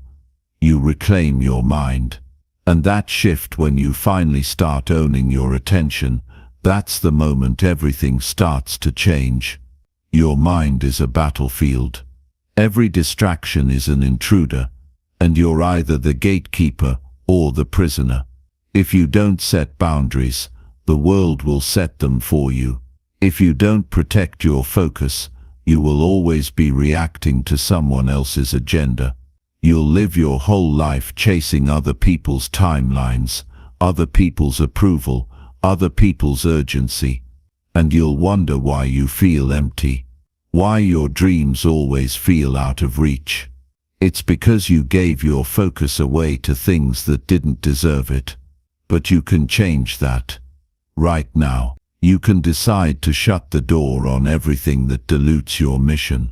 You can commit to building a life where your time and energy are invested, not wasted.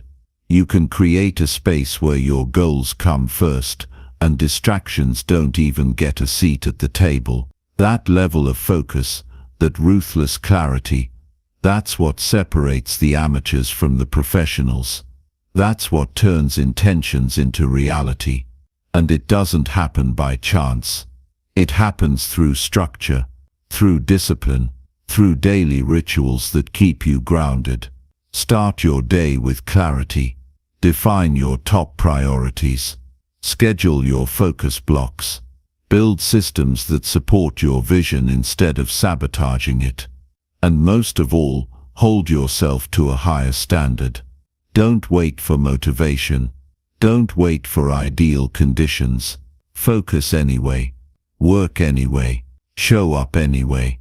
Because the results you want aren't hiding. They're just buried under layers of distraction. Peel them back. Cut the noise. Eliminate the things that pull you away from your purpose. And when you do that, when you go all in on your focus, you'll be shocked by how fast things change. You'll look back and wonder why you ever tolerated the noise for so long. You'll realize that all along, the real battle was with your own discipline. And that's the truth no one wants to admit. Your success is not about how smart you are. It's about how focused you're willing to be. It's about your ability to say no to temptation, to distraction, to anything that doesn't move you forward. That's the real flex. That's the real strength. And the people who master it, they don't just get ahead. They stay ahead. So if you've been scattered, distracted, stretched thin, it's time to recalibrate. It's time to get serious about your time, your energy, your goals. You've wasted enough days chasing noise. Now it's time to chase clarity, to build momentum, to create results so undeniable, nobody can ignore you, even on silent mode. You owe it to yourself to go all in, not halfway, not sometimes, fully, relentlessly, obsessively, because your vision deserves more than your leftovers. It deserves your full presence, your full effort, your full commitment. And the only way to give it that is to eliminate everything that doesn't serve it. So ask yourself what's in the way. What's consuming your time but giving you nothing in return? What's pulling your attention when you should be locked in? Identify it. Remove it. Replace it with habits that build you, people that challenge you, environments that elevate you. That's the formula. That's how you break free from distraction and enter the flow state of execution. And once you feel that, once you taste the clarity of pure focus, you'll never go back. You'll become addicted to progress. You'll start living like someone who respects their own time. And that respect will echo in every result you create. Because when your mind is clear, your path becomes unstoppable. The clock is ticking, the noise is constant, but your focus, that's your weapon. Use it, train it, sharpen it, and then aim it at your goals like your life depends on it. Because it does. If this spoke to something in you, it's because you're ready. You're not meant to live distracted. You're meant to build, to lead, to grow. So start today. Clear the noise. Protect your focus. And execute on what matters. Until the results speak so loudly, you don't have to. Chapter 9. Take responsibility for your actions and decisions daily. No one is coming to save you. And the moment you finally accept that, is the moment your real life begins. We live in a world that's addicted to blame. Everywhere you look, people are pointing fingers at the system, at their childhood, at their boss, at their past. But here's the brutal truth. As long as you keep blaming something outside of you, you give up your power to change. You stay stuck, waiting for someone else to fix what only you can fix. And that's why so many people feel helpless. Because they've handed over the keys to their own life. They've become victims of their own story. You have to make a choice. Do you want to keep repeating the same excuses, or do you want to take back control and rewrite your future? Because you can't have both. You can't grow while avoiding responsibility. You can't evolve while blaming your circumstances. And you can't change your life until you own every part of it, even the parts that make you uncomfortable. This isn't about guilt. It's not about shame. It's about ownership. The kind of radical ownership that says, if it's in my life, I allowed it. If I want something different, I need to make different decisions. That mindset is power. It means you stop waiting for permission. You stop negotiating with procrastination. You stop entertaining the lie that your current situation is anyone else's fault. Because every decision you make either moves you forward or pulls you back.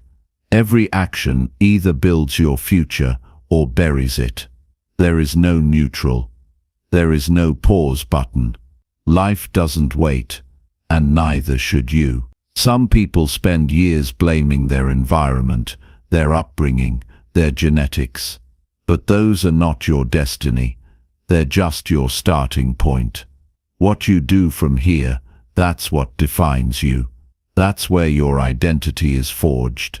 In the choices you make when no one's watching. In how you respond when things fall apart. In whether you rise or whether you fold. You are not your past. You are not your mistakes, but you are responsible for how you respond to them. You are responsible for whether you keep repeating them or whether you rise above them. And no one can do that part for you. Not your mentor, not your family, not your friends. Only you. And I know that's heavy. I know it's hard to look in the mirror and say, this is on me. But that's the path to freedom. That's the moment you stop being a slave to circumstance and start becoming the architect of your future. It's not about being perfect. It's about being accountable. It's about waking up every day and asking yourself, what am I doing today to create the life I say I want? You don't have to have all the answers. You don't need a perfect plan. You just need to stop running from the truth. You need to look at your results, your health, your money, your relationships, your mindset, and take ownership. Not blame, not excuses. Ownership.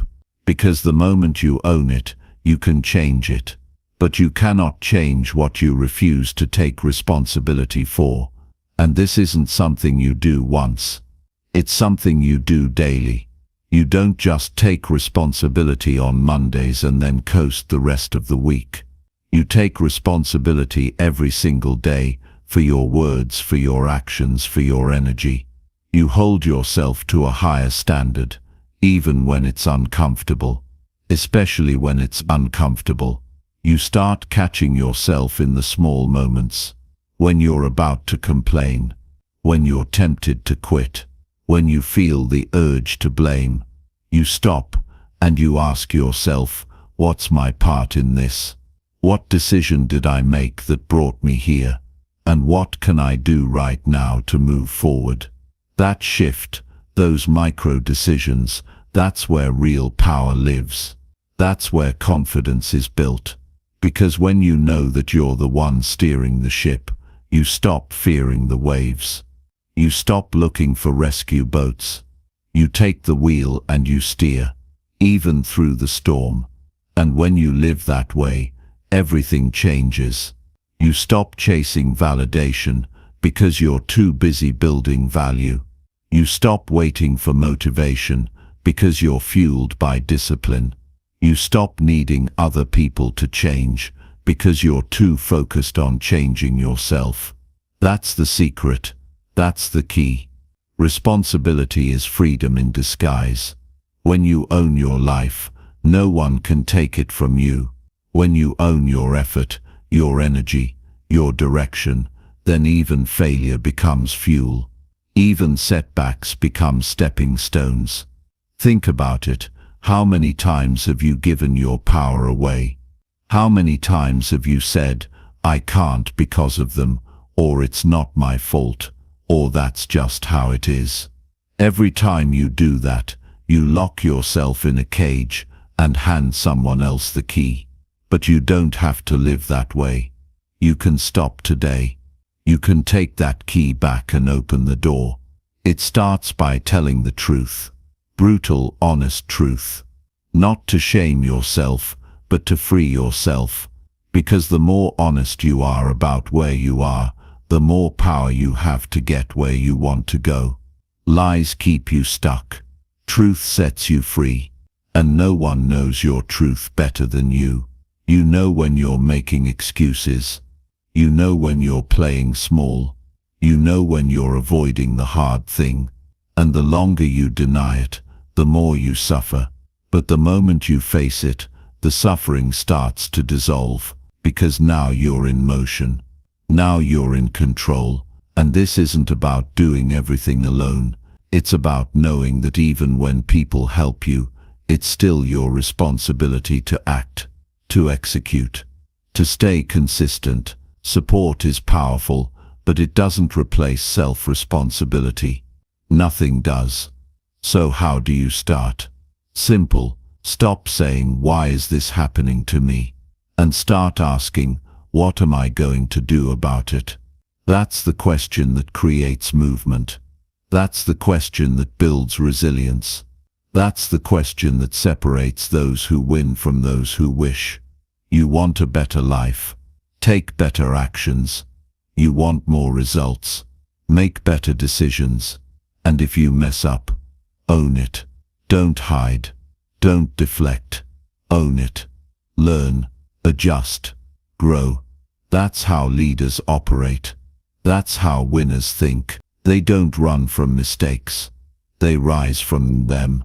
And the most powerful part, the moment you start living this way, you inspire others to do the same. Your commitment to responsibility becomes contagious. Your example becomes leadership, not because you're perfect, but because you're real, because you're accountable, because you refuse to be a victim.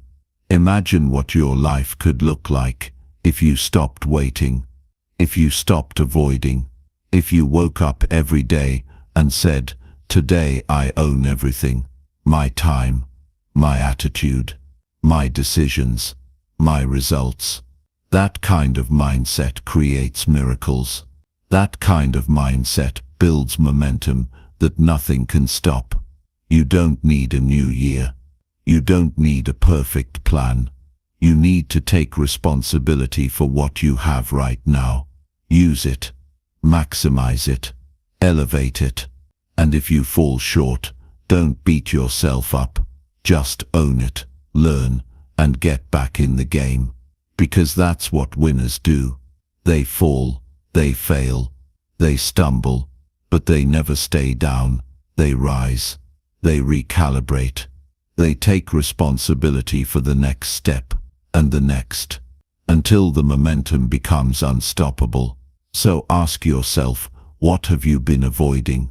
What area of your life have you been blaming on others?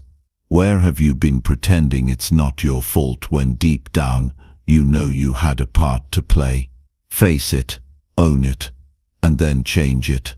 You don't need anyone's permission, just your decision. This is your life. This is your time. You've waited long enough. You've blamed long enough. Now it's time to rise, to lead, to show up like everything depends on you, because it does. And when you do, you won't just transform your own life. You'll become the kind of person who elevates everyone around you. A leader, a warrior, a force of nature, not because you were born that way, but because you made the decision to take full responsibility and never look back. Now go. Own your day. Own your choices. Own your future. And never again let someone else write the story that belongs to you. Chapter 10. Harness your energy to fuel your personal transformation. You are sitting on a power you've barely begun to understand, and the only reason your life hasn't changed yet is because you've been wasting that power on things that don't move you forward. Energy is your most valuable currency. Not time, not money. Energy. Because with energy you can create, you can build, you can transform. But when your energy is scattered, drained, or hijacked by distractions and doubt, you start living small. You start surviving instead of thriving. You start reacting instead of creating. And that is the silent killer of dreams. You wake up tired not just because you didn't sleep enough, but because you've been carrying mental baggage you never needed. You scroll for hours thinking it's rest, but all it does is steal your clarity. You say yes to things that don't align with your purpose, and then you wonder why you feel so off. That is energy leakage. That is self-sabotage in disguise. And if you don't take control of it, it will keep you stuck in cycles of exhaustion and mediocrity. But here's the truth that changes everything. Your energy is not just something you have, it's something you generate. And when you learn to direct it like a weapon, when you channel it toward what actually matters, your entire life starts to shift. This isn't about working harder. It's about becoming smarter with your energy. Every thought you think, every decision you make, every conversation you entertain, it either fuels you or drains you, and most people never audit that. They never stop to ask, is this helping me grow or is this killing my momentum? And that's exactly why they stay stuck. You can't transform your life with half-charged batteries. You can't rewrite your story while giving your best energy to people and habits that keep you in your old chapter. You have to become intentional. You have to become ruthless. You have to become someone who protects their energy like it's sacred, because it is. Every dream you have, every goal you're chasing, every version of you that's waiting to be born, it's all on the other side of consistent energy. Not random bursts, not occasional motivation, but steady, focused, intentional energy. That's the engine of transformation. So how do you harness it? How do you stop bleeding energy into the wrong places and start using it to build the life you keep saying you want? Start with your mind, because your thoughts are the first place energy is either generated or wasted. Every time you overthink, every time you replay the past, every time you spiral into doubt, you're burning fuel, you're draining your mental battery, and you have to catch it. You have to become someone who interrupts the spiral, who says, no, not today. I'm not feeding that thought. I'm not giving my power away like that again. Then look at your body. Your body is not separate from your mind. It's the physical engine that powers everything. And yet so many people treat it like an afterthought. They don't move it. They don't fuel it. They ignore its signals. And then they wonder why they feel sluggish, foggy, disconnected. If you want to transform, you have to respect the vessel that carries your purpose. You have to give it movement, nourishment, rest, strength, because when your body is alive, your spirit ignites. But it's not just about the physical or the mental, it's also about your emotional energy. Who are you letting into your world? What conversations are you tolerating? What environments are you subjecting yourself to that slowly eat away at your power? Every time you stay in a place that drains you, you delay your growth. Every time you absorb negativity from people who refuse to grow, you slow yourself down. You don't owe anyone your energy. You don't have to keep proving yourself to people who will never see you. You don't have to shrink to keep the peace in rooms you've outgrown. You have a purpose, and your energy was meant to serve that purpose. But it won't if you keep spending it on guilt, shame, distractions, drama. You have to clear space. You have to take a hard look at what's been stealing your fire. And then you have to start saying no. Not because you're mean, but because you're finally choosing yourself. Imagine this. What if every single day you woke up and chose to channel your energy into the person you want to become? What if instead of reacting to life, you decided to shape it? What if every time you felt low, instead of escaping into a screen or a bad habit, you took that energy and turned it into fuel? That's possible. That's real. But it only happens when you stop leaking your energy on things that don't align. And you already know what those things are. You've felt it in your gut. You've heard that inner voice saying, this isn't it. This is not where your fire belongs. Listen to that voice. Trust it. Because it's guiding you home. This is the moment you get honest. Where has your energy been going? What habits are slowly killing your spark? What thoughts are robbing you of clarity? What people drain you more than they empower you? What choices are keeping you on repeat? Be honest. Not to shame yourself, but to free yourself. Because nothing changes until you do. And the first change is awareness. The second is action. You need both. You need to see the truth, and then move differently. Talk differently. Think differently. Protect your mornings. Clean up your nights. Fuel your body. Declutter your space. Guard your mind. Stop tolerating the things that lower your vibration, and start doing the things that raise it. This doesn't require perfection. It requires commitment, progress, clarity. It requires choosing your energy over your excuses. It requires waking up every day and saying, I'm building something. I'm becoming someone. And I'm not wasting another ounce of energy on what doesn't align with that mission. Because here's the secret. Once you protect your energy, you gain clarity. Once you gain clarity, you unlock momentum. Once you build momentum, you become unstoppable. But it all starts with energy. Every breakthrough you've ever prayed for is on the other side of how you manage and direct your energy. You were not born to be tired all the time. You were not born to just survive. You were born to create, to lead, to move, to ignite. But that flame needs fuel. And that fuel comes from disciplined energy management, from deciding who you are, from aligning with that decision every single day. And it's not just about big dramatic changes. It's about the small ones, the daily ones. Choosing movement over laziness, choosing water over sugar, choosing silence over noise, choosing presence over distraction, choosing purpose over comfort, over and over again. Every small choice adds up, and over time, you either build power or you build weakness. You either become someone who's lit up from within, or someone who's constantly chasing energy from the outside. You know which path leads to transformation. You know which version of you you're tired of being.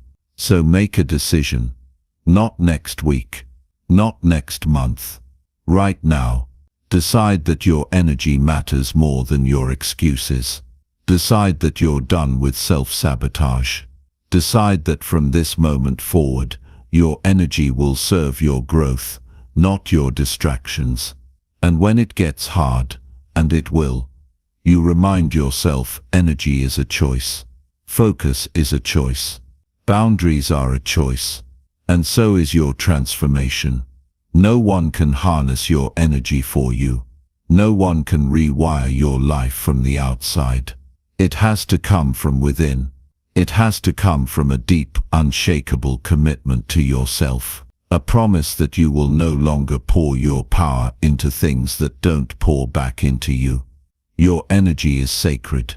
Treat it that way. Protect it. Elevate it. Direct it.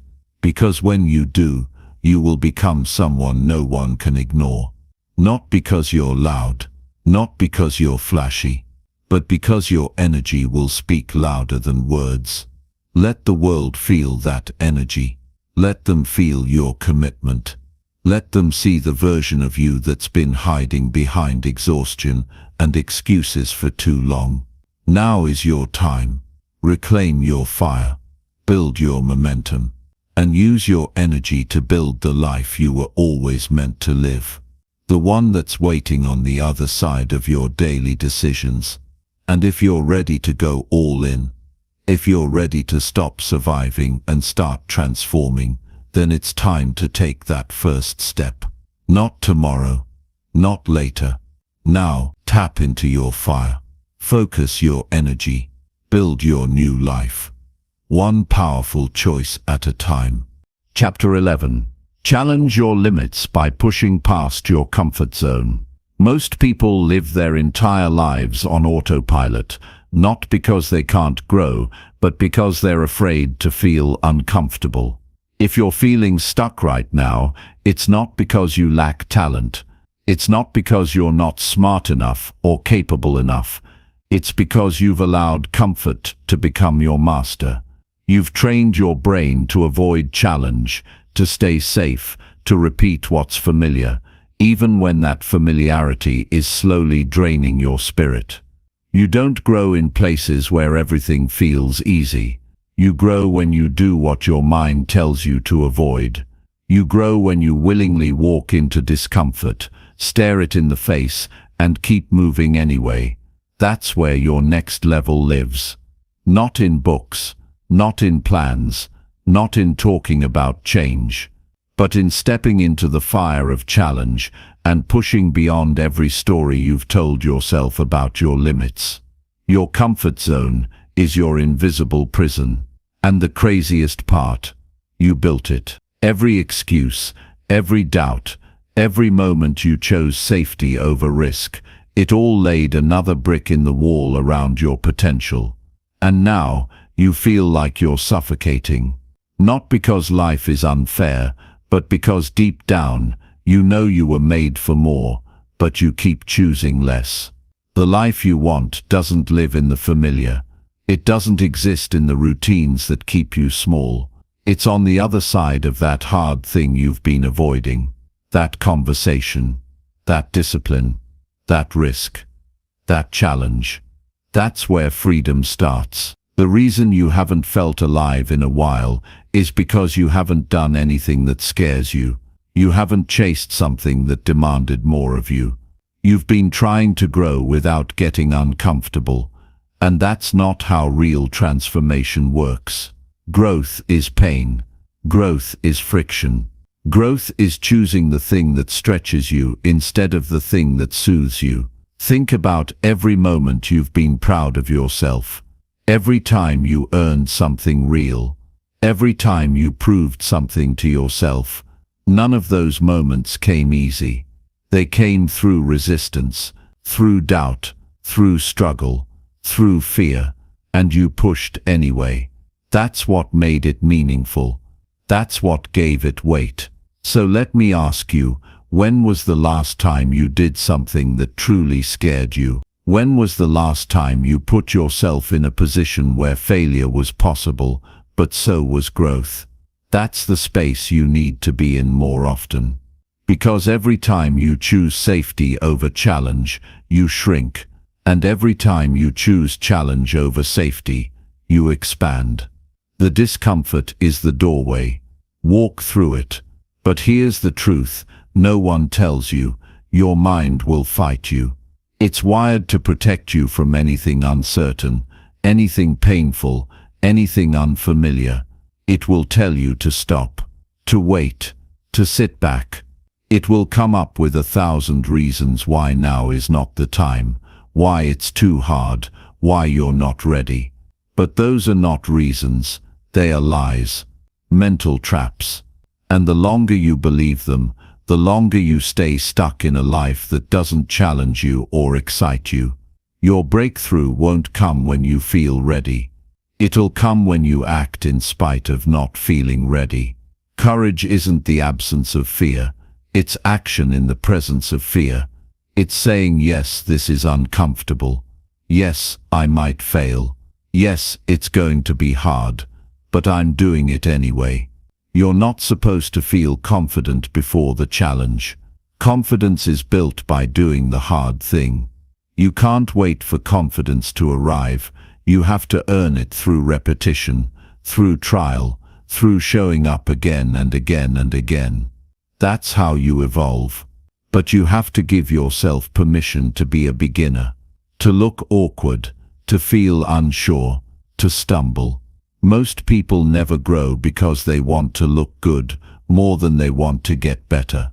They avoid struggle because they're afraid of how it will make them appear.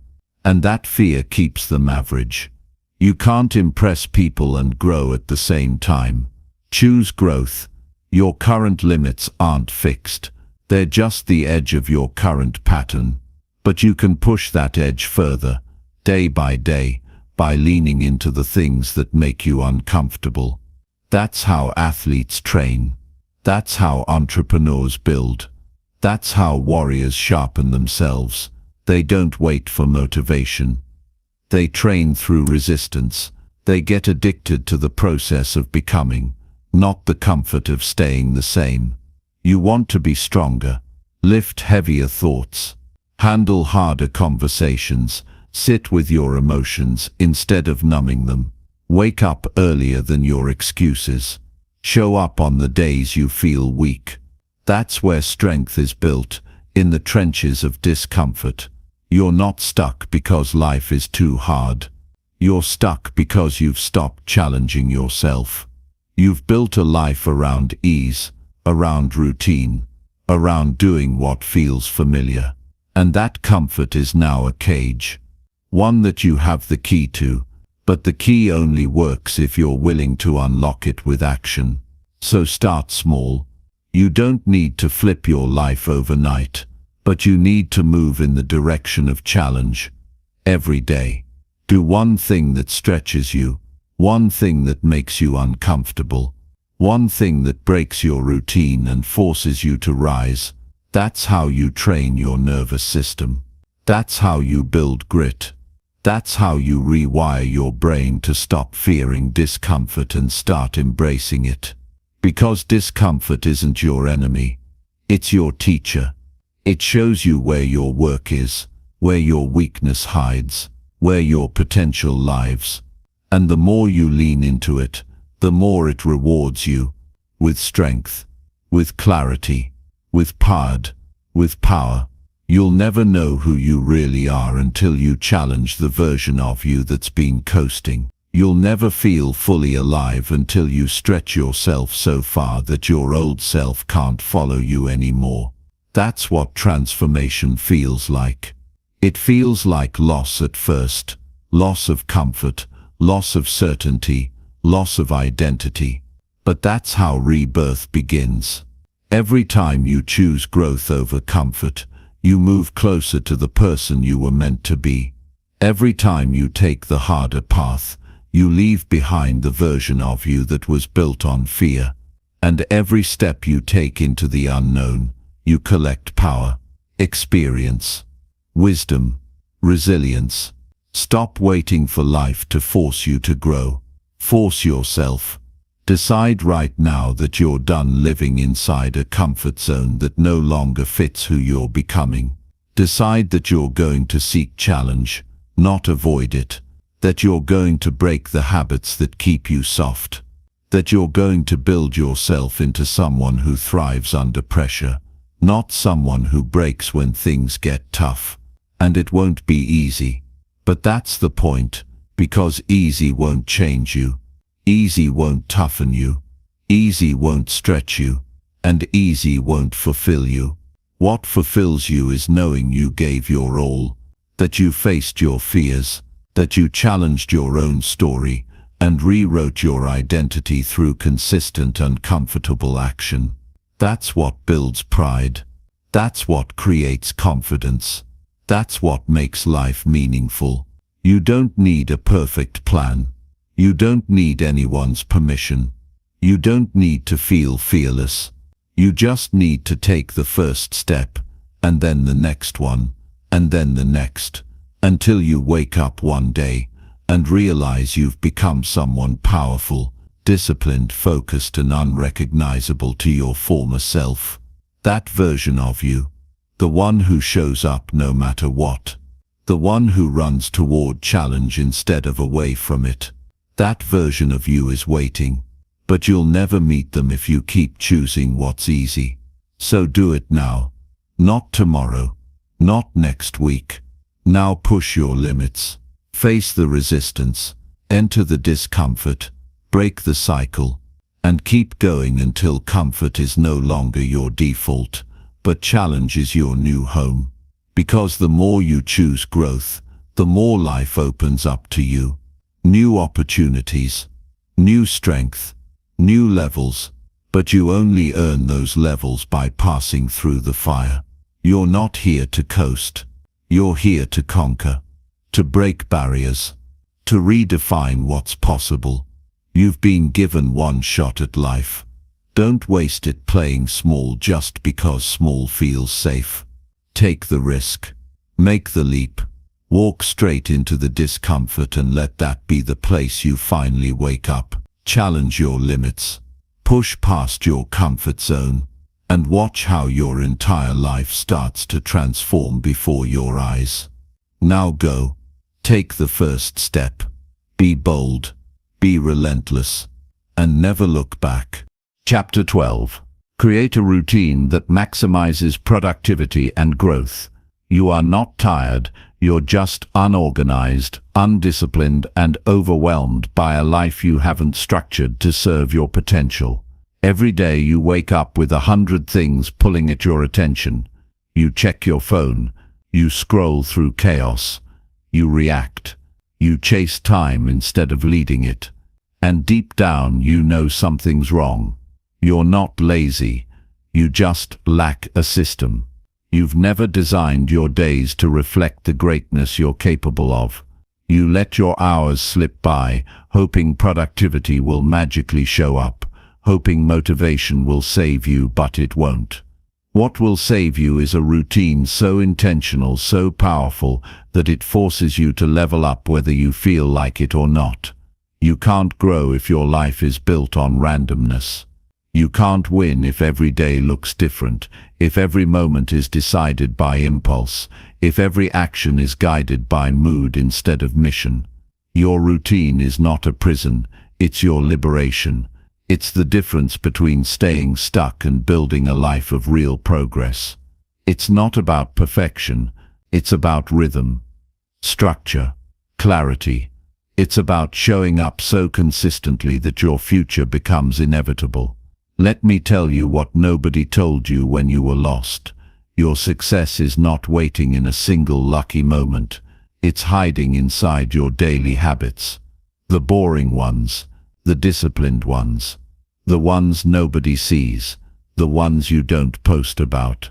The invisible moments when you wake up on time, when you train your body, when you sit down to work without distraction, when you invest in your growth instead of escaping into mindless comfort. Those tiny, consistent moments, they build your destiny. Most people never create a routine because they don't believe in their future. They live day to day, floating through time, convincing themselves that they'll get serious one day. But there is no one day. There is only the schedule you build today. And if you don't take control of your time, someone else will. Distractions will. Other people's priorities will. The world will consume your attention if you don't defend it with your life. You don't need to overhaul everything overnight. You just need to start with clarity. Who do you want to become? What does that version of you do every single day? Not once in a while. Not when they feel good. Every day. That's your blueprint. Your job is to bring that vision into reality through action. One decision at a time. 1 hour at a time. You don't wait to feel like it. You build systems that don't care how you feel. Your mornings set the tone. That first hour after waking up, it's your launch pad. If you give it away to distractions, your entire day falls out of alignment. But if you own it, if you move with purpose, if you plan with clarity, if you train your mind and body to lock in, then every hour that follows bends to your will. You become unstoppable. Not because you're always inspired, but because your system is stronger than your excuses. You don't rise by motivation. You rise by automation.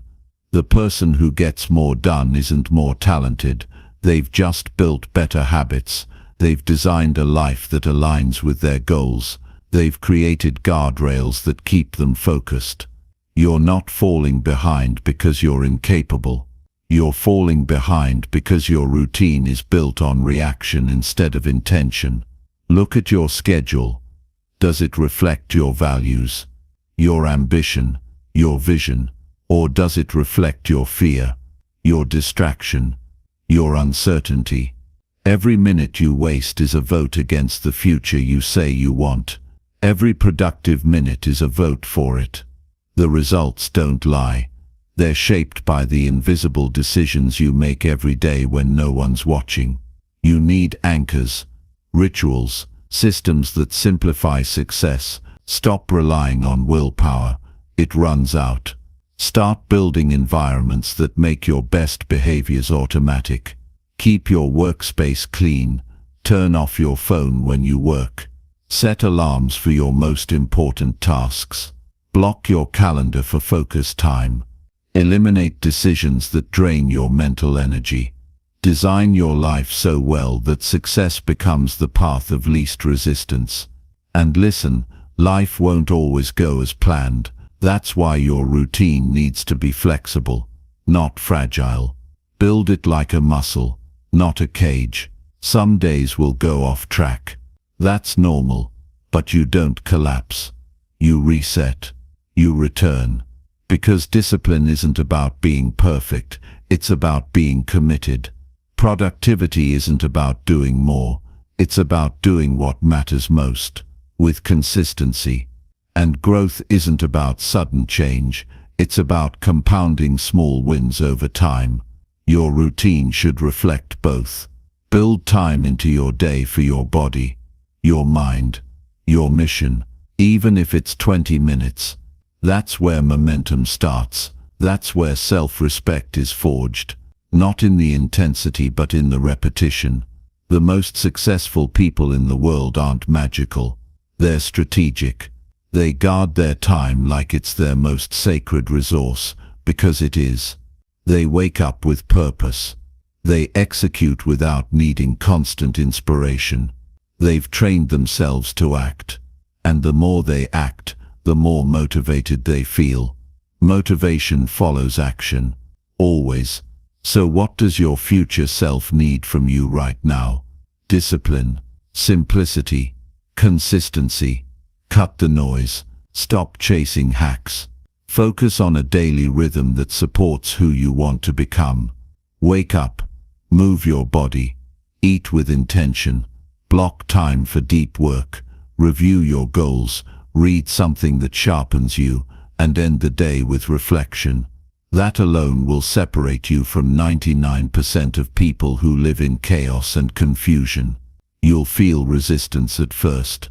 That's normal. Your mind is addicted to comfort and distraction. But every day you follow your routine, you rewire your brain. You create a new identity. You become someone who finishes what they start. Someone who shows up no matter what.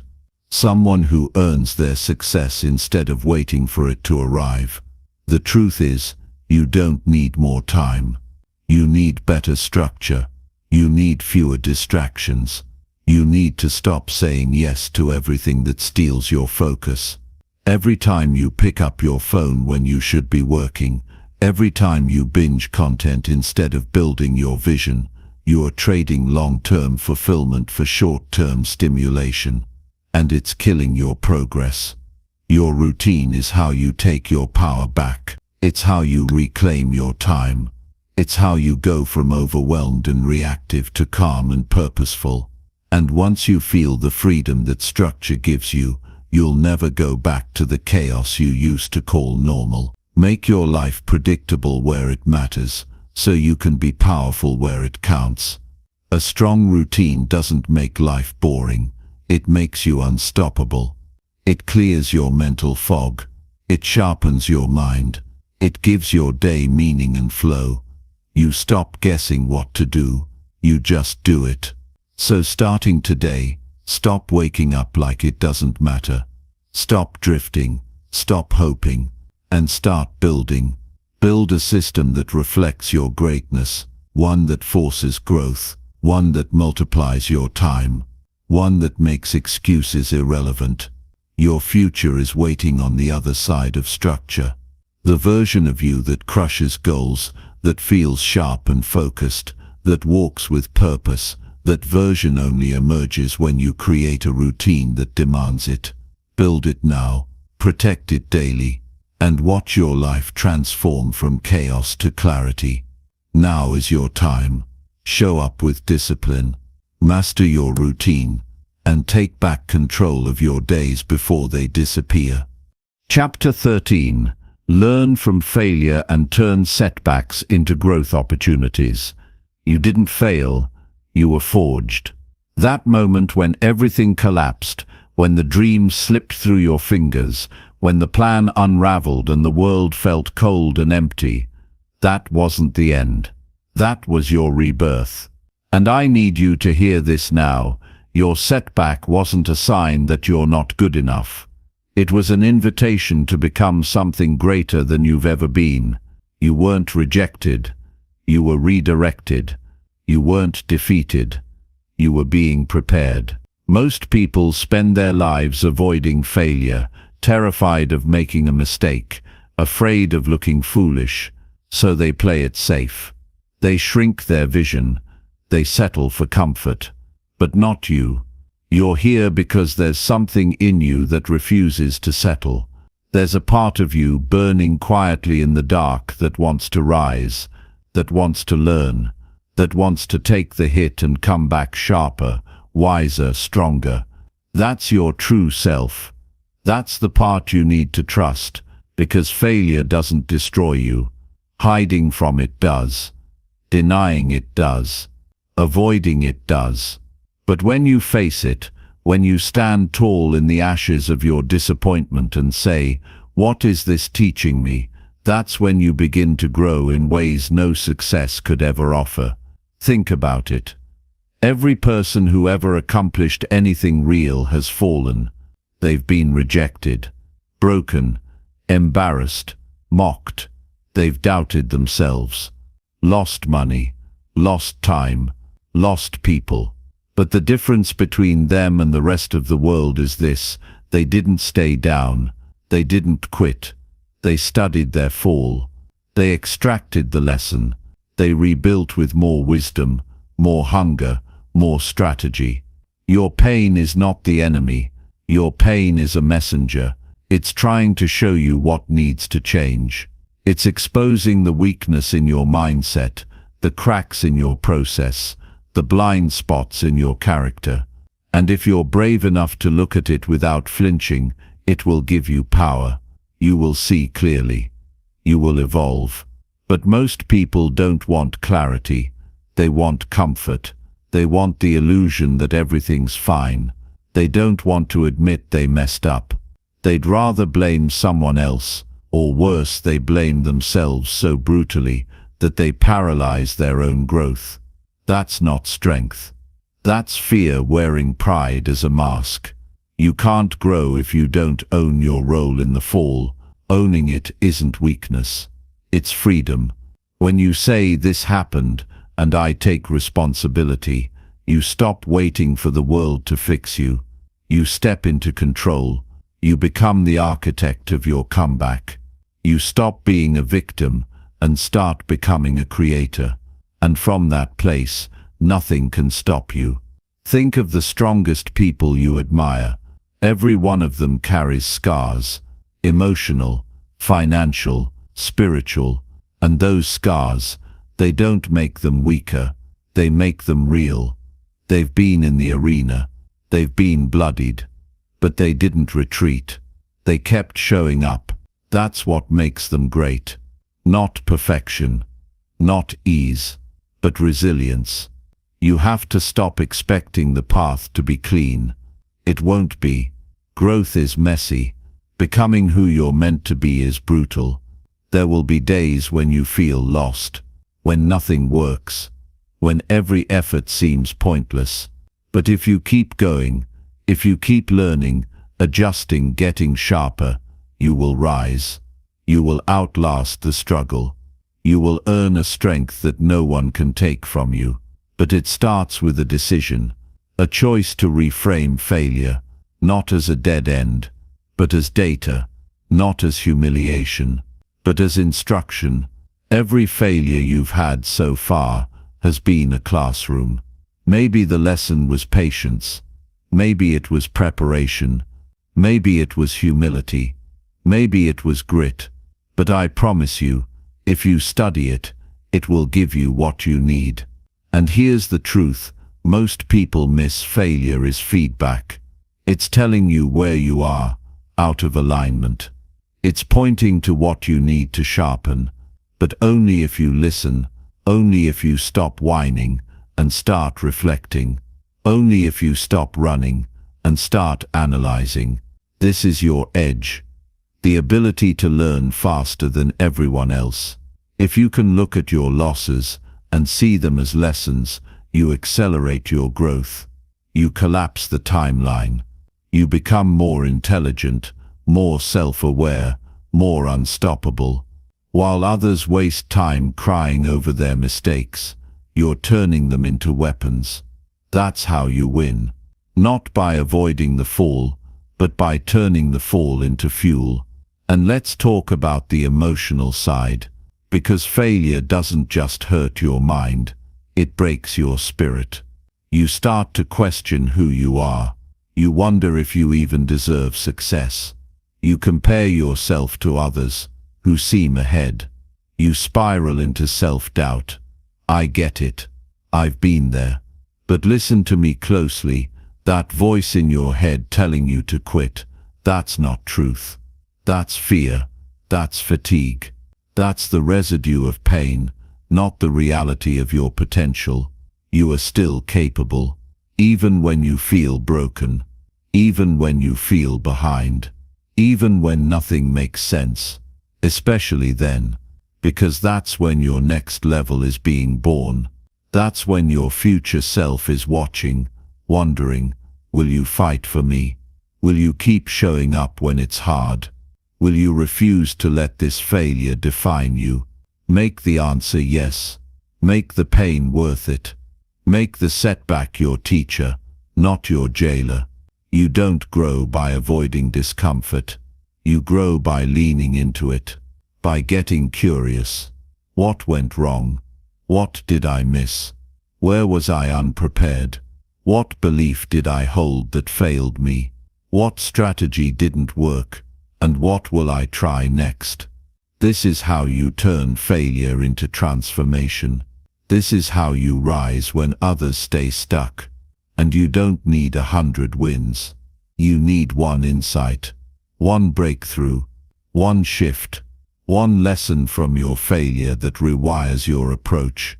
That makes you bolder, smarter, more focused. That's the power of failure. It sharpens the edge of your determination. So from this moment on, stop running from your mistakes. Sit with them, study them, let them teach you. The more you understand them, the faster you evolve. You stop repeating the cycle. You start upgrading your identity. Because you're not just here to succeed. You're here to grow. You're here to become the kind of person who doesn't break under pressure, who doesn't crumble under loss, who doesn't retreat into comfort. You're here to become someone unshakable. And that happens through failure. Not around it, through it. That means you can't waste this moment. Whatever setback you're dealing with right now, use it. Don't numb it. Don't hide it. Face it. Find the lesson. Build something from it. Let it hurt, then let it build you. Let it remind you that you are not done, that you still have fight left, that your story is not finished. You are in the middle, not the end. You are in the process, not the failure. You are in the refining fire, not the ashes. And when you come out of this, because you will, you won't just be smarter. You'll be braver. You'll have a story that inspires others. You'll walk with a confidence that only comes from knowing you've survived the fall and turned it into strength. So don't quit now. Don't stop because you stumbled. Don't waste another second wishing it had gone differently. It didn't. And maybe that's the best thing that could have happened. Maybe this failure is the doorway to the strength you've been praying for. Now walk through it. You fell. So what? You're not done. You're rebuilding with more fire, more hunger, more precision. And that's the version of you the world needs to see. Keep going. The comeback is always stronger when the fall teaches you how to rise. Chapter 14. Surround yourself with positive influences that elevate you. Some people in your life are quietly killing your potential, and you don't even see it happening. It's not the obvious enemies. It's not the loud critics. It's the subtle, slow-dripping negativity of people who don't believe in you, don't challenge you, and don't want you to rise above the level they're stuck at. It's the voices that joke when you speak about your dreams, the silence when you finally take a step forward, the small comments that sound like advice but are actually disguised discouragement. You're not crazy for feeling heavy around them. You're not imagining the energy shift. It's real, and it's costing you more than you realize. The truth is, you will never reach your highest level if you're constantly surrounded by people who don't reflect your future. It doesn't matter how smart you are, how hungry you are, how disciplined you are. If your circle is full of doubt, laziness, bitterness, gossip or envy, you're being poisoned every day. Your thoughts are being shaped. Your standards are being lowered. Your vision is being dimmed. And worst of all, your confidence is being eroded by people who don't even know they're dragging you down. Or worse, they do. You become like the people you spend the most time with. That's not a motivational quote. It's a scientific reality. Mirror neurons, subconscious modeling, emotional contagion. You absorb their beliefs, their habits, their mindset, their fears. If you're around complainers, you start finding more things to complain about. If you're around action takers, you start moving with urgency. If you're around people who normalize mediocrity, you stop reaching for excellence. But when you're around people who expect greatness, something inside you rises. You speak differently. You think bolder. You take sharper actions. You hold yourself to a higher standard. Why? Because energy is contagious. That's why it's not enough to just be positive. You need to be surrounded by positivity. You need to place yourself in environments that uplift you, conversations that stretch you, relationships that challenge you to be more. And yes, that means letting go of people who can't come with you. That's hard. That's painful. But it's necessary. There are people who love you but will never support your growth. Not because they're evil, but because your growth triggers their own insecurity. Your ambition shines a light on their comfort. Your progress reminds them of their stagnation. And instead of rising with you, they'll try to keep you where they feel safe. That's not love. That's fear pretending to care. You have to protect your vision with your life. You have to guard your mind like a fortress. Because every conversation you entertain is shaping you. Every influence you allow is molding your future. Every connection you maintain is either watering your potential or draining it. Ask yourself this: who in your life challenges you to level up, not just emotionally, but in discipline, mindset and consistency? Who calls you out when you're slipping? Who celebrates your progress without envy? Who pushes you to dream bigger but act smarter? That's your tribe. That's your power circle. And if you don't have one, build it. Start today. You don't need 100 people. You need a few with the right mindset. People who are building, people who are healing, people who are improving themselves, not escaping themselves, people who are honest enough to give you truth, and kind enough to believe in your potential even when you forget it. And sometimes that means you'll have to be alone for a while. That's okay. Solitude is not a punishment. It's preparation. It's a sacred time to reset your standards, rebuild your mindset, and reconnect with your mission. Don't fear the silence. Use it. In the quiet you get clear. You realize how many of your thoughts weren't even yours. They were echoes of other people's limitations. This is where everything begins to shift. When you decide to stop tolerating energy that drains you, when you start curating your environment as carefully as you curate your goals, when you understand that success isn't just about what you do, it's about what you allow around you. It's not just about what you chase, it's about what you no longer entertain. Stop apologizing for wanting better energy around you. Stop shrinking to keep people comfortable. Stop dimming your light because others don't want to evolve. You're not arrogant for protecting your peace. You're not selfish for demanding alignment. You're not rude for distancing yourself from chaos. You're just finally honoring the part of you that's trying to grow. And when you start rising, when you start building new habits, routines, standards, something powerful happens. You attract better people. You magnetize others who are also rising. You become a beacon. You don't chase alignment, it finds you. But only after you've made the internal shift that says, I no longer settle for small minds around my big goals. There's a reason why elite performers are obsessed with their environment. Because they know mindset doesn't live in isolation. It's influenced by everything, the conversations you have, the content you consume, the energy you entertain. If you're listening to negativity every day, you're programming yourself to think smaller. If you're surrounded by ambition, you're naturally going to aim higher. This is not about fake positivity. It's about intentional influence. So if you're serious about growth, take inventory. Who are you giving your energy to? Who gets access to your mind? Who are you allowing to shape your beliefs, your confidence, your focus? And most importantly, are they helping you become who you're meant to be? You can't pour into your goals if you're constantly being emptied by the people around you.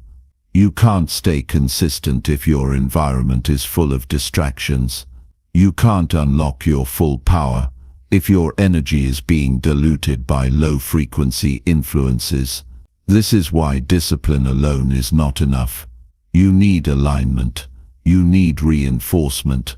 You need people who see you not as you are, but as you could be. And here's the twist. Sometimes those people don't come into your life until you've made the hard decisions, until you've said goodbye to what no longer fits, until you've cleared space for something better. The universe doesn't reward hesitation. It rewards clarity. When you decide fully, boldly, unapologetically, that you are no longer available for average energy, you signal that you're ready for more. And life responds, but you have to trust that process, even when it's lonely, even when it hurts, even when you second-guess yourself. Growth requires isolation before elevation, but I promise you, on the other side of that discomfort is a new level of clarity, strength, and alignment you've never felt before. You are not here to blend in. You are here to rise. And to rise you must surround yourself with those who are climbing, not coasting, who are focused, not distracted, who are lifting, not pulling. That's the secret. No one tells you your environment isn't just a reflection of your life. It's the architect of it. So build wisely. Choose intentionally. Protect aggressively, because your dreams are too important to be infected by doubt. Your goals are too sacred to be surrounded by jealousy. Your purpose is too powerful to be dimmed by people who don't get it. It's time to level up your circle. Time to align your life with the energy that matches your future, not your past. And if no one around you is clapping, clap for yourself. If no one sees your vision, see it for yourself. If no one is walking with you, walk anyway. Because eventually, if you stay locked in, stay focused, stay consistent, you'll meet people who speak your language, match your energy, and reflect your growth. And when that happens, everything accelerates. Your life becomes momentum, your growth becomes exponential, and your vision becomes reality. So here's your challenge: audit your circle, upgrade your environment, and commit starting right now to only allowing in what aligns with where you're going. The life you want is waiting, but first you must become unavailable to anything that doesn't elevate you. Let this be the moment you stop entertaining what drains you and start surrounding yourself with what empowers you. It's time to rise, and the right people will rise with you. Chapter 15. Develop emotional intelligence to navigate daily challenges effectively. You can't control everything that happens to you, but you can control how you respond. In a world that's constantly shifting, where every day brings new stress, new challenges, and unexpected obstacles, the one thing you can rely on is your emotional response. But here's the harsh reality: if you're not in control of your emotions, they will control you. And when they do, they'll guide your decisions, shape your actions, and ultimately determine your future. The difference between those who succeed and those who struggle isn't talent, it's emotional intelligence. Imagine for a second facing a crisis, Maybe it's a career setback, a personal loss, or a major failure. How do you respond? Do you freeze in panic, give in to frustration, or spiral into negativity? Or do you take a deep breath, gather your thoughts, and make decisions with clarity and calm? The difference between these two responses is emotional intelligence. It's the ability to recognize and understand your emotions, to regulate them, and to use them to make better choices. And it's a skill that will change the course of your life. Emotional intelligence is not something you're born with, it's something you develop. And it's not just about feeling better, it's about feeling better in the right moments, to guide you through challenges and turn them into opportunities. Imagine handling criticism without defensiveness. Picture yourself turning a stressful situation into a learning opportunity instead of a breakdown. Visualize yourself stepping into a difficult conversation with clarity, empathy, and self-control, leaving both parties stronger and more connected. That's the power of emotional intelligence in action. But too many of us go through life thinking that emotions are something to either suppress or let run wild. Some people think that expressing every emotion is healthy. Others think that bottling everything up is the answer. Neither is true. The real key to navigating daily challenges effectively is understanding your emotions, not letting them dictate your actions. This journey begins with awareness. It all starts with being aware of how you feel, not just in the big moments, but in the small, everyday situations. Have you ever reacted impulsively to something, only to regret it later? That's because you weren't aware of your emotions in that moment. Emotional awareness is the foundation of emotional intelligence. You cannot manage what you don't first acknowledge.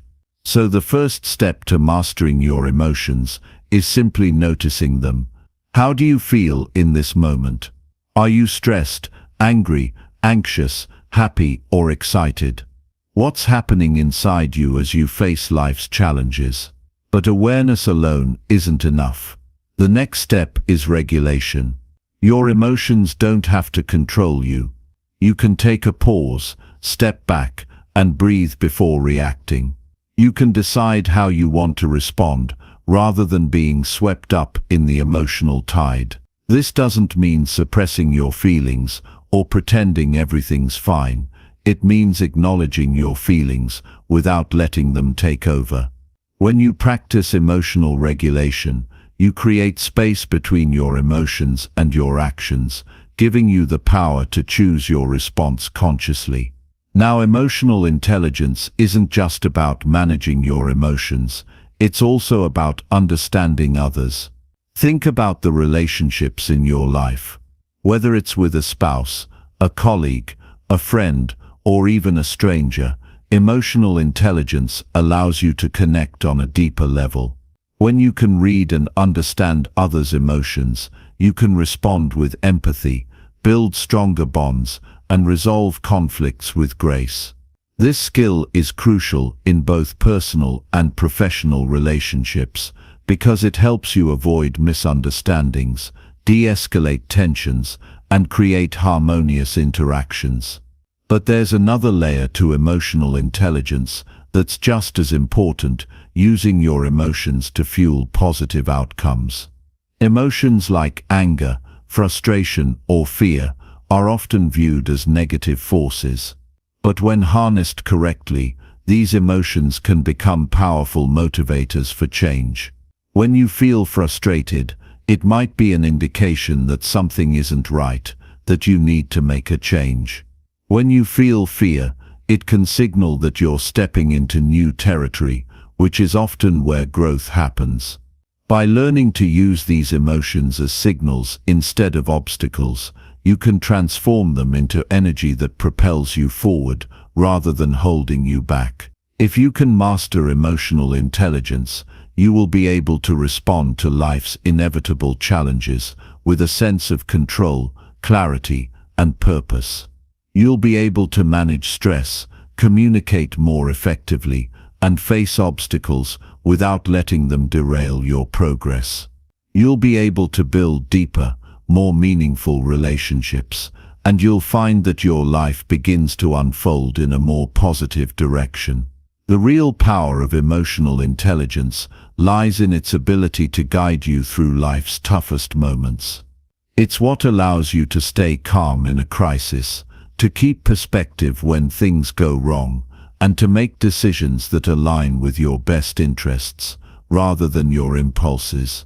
It's not about being perfect, it's about being aware, in control and intentional. But developing emotional intelligence isn't something that happens overnight. It takes practice. It takes commitment. But I promise you, the results are worth it.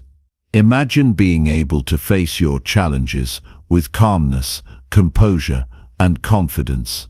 Imagine waking up each day, knowing that no matter what life throws at you, you have the emotional resilience to handle it.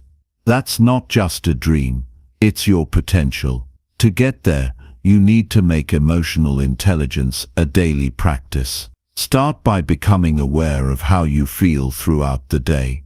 Notice when you're triggered, when your emotions are running high, and take a moment to pause before reacting. Practice mindfulness. Spend a few minutes each day checking in with your emotions and clearing your mind. Reflect on the decisions you make when emotions are running high. Did you act in alignment with your goals, or did your emotions steer you off course? You also need to build emotional resilience. This means bouncing back from setbacks instead of being crushed by them. When you face failure, disappointment, or rejection, instead of letting those emotions define you, you learn from them. You use them as stepping stones, not stumbling blocks. Emotional resilience is the ability to recover quickly and move forward with a renewed sense of purpose. It's not about avoiding pain, but about embracing growth, knowing that every experience, good or bad, is an opportunity to learn, evolve, and improve. In your relationships, practice empathy. Seek to understand before being understood.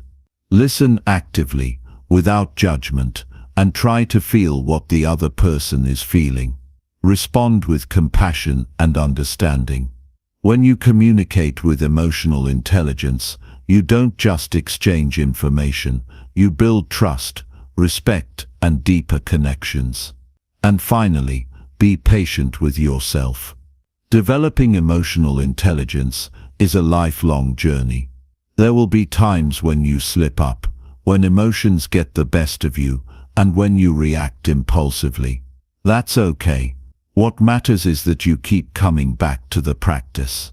You learn from each experience and use it to improve.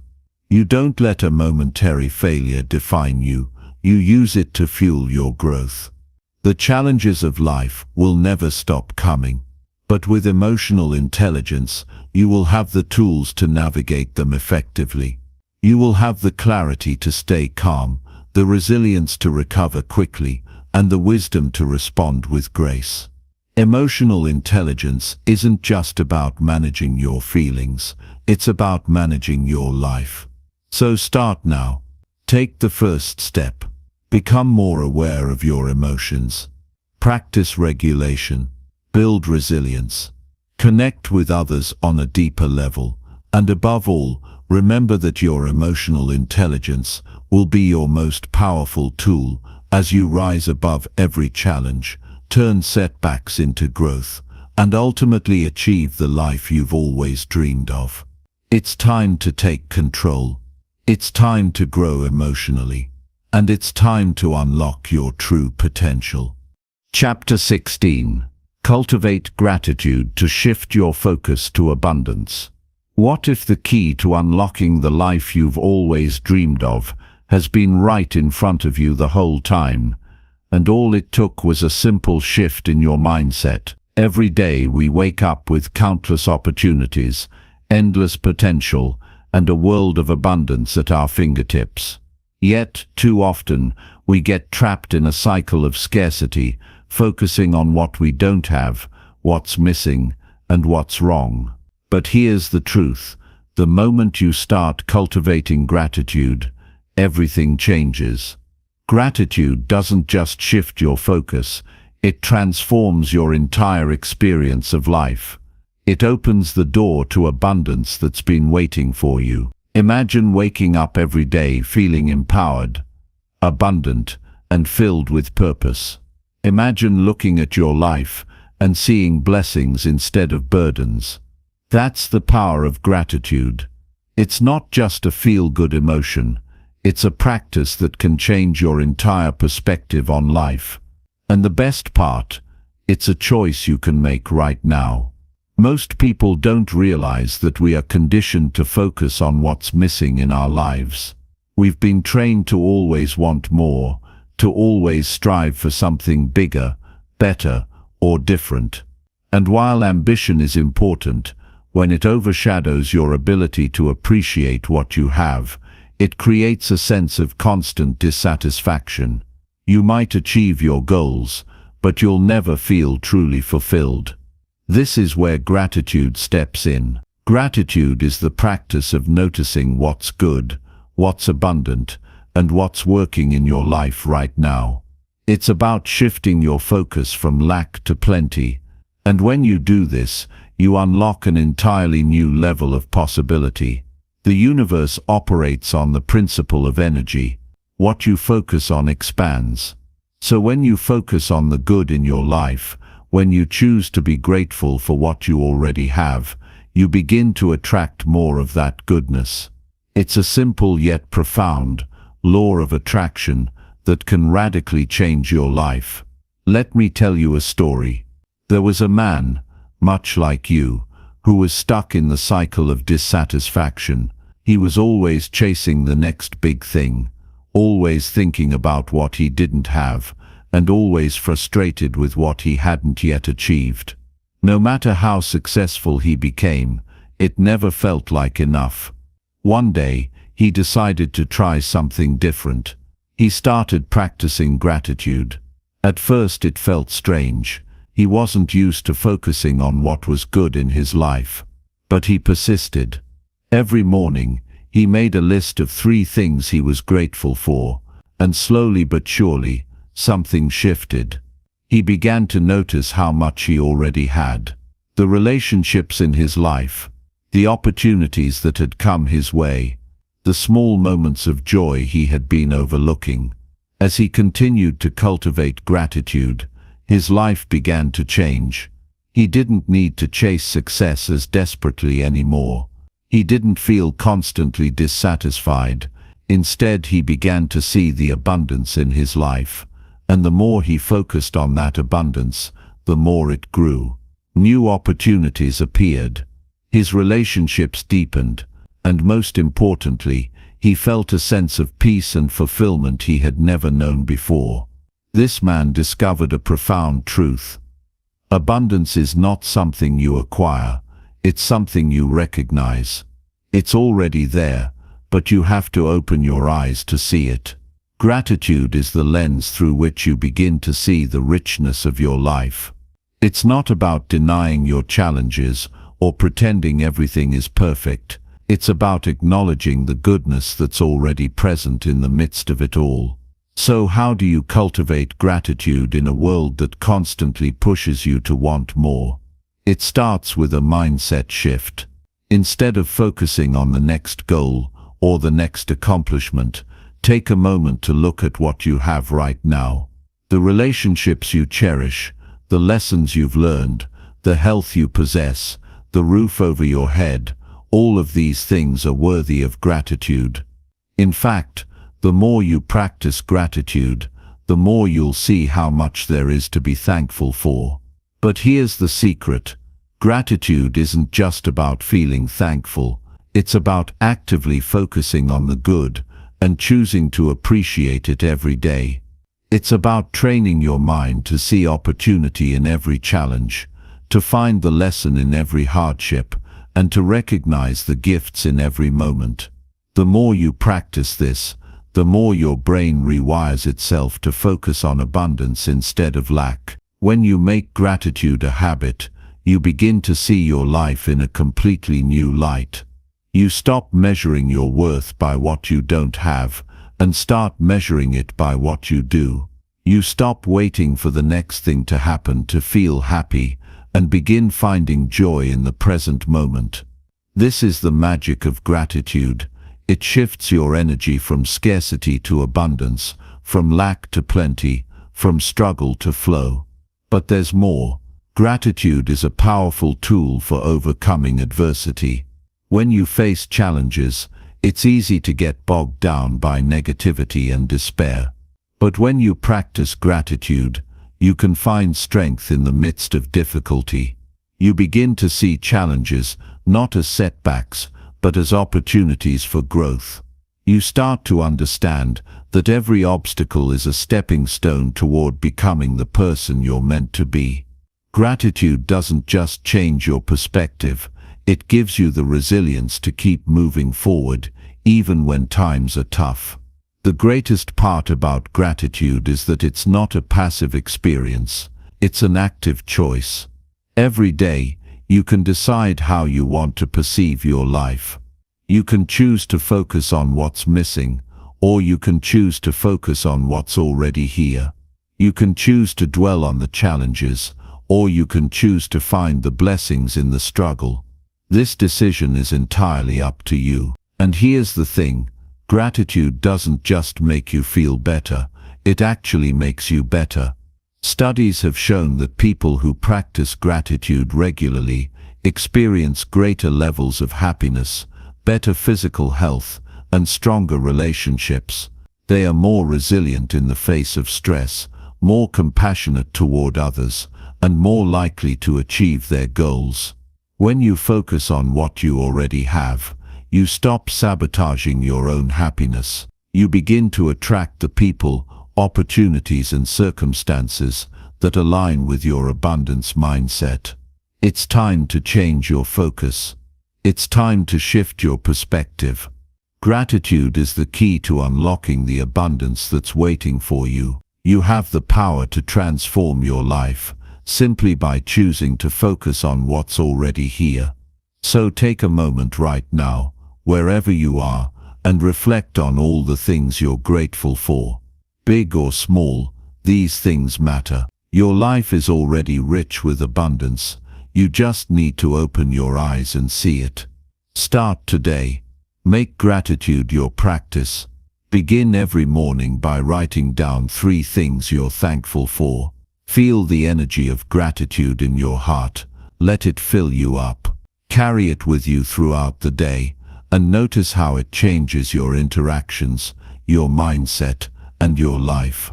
As you begin to focus on the abundance around you, you'll find that it grows, and when you truly embrace gratitude, you'll unlock a life of infinite possibilities.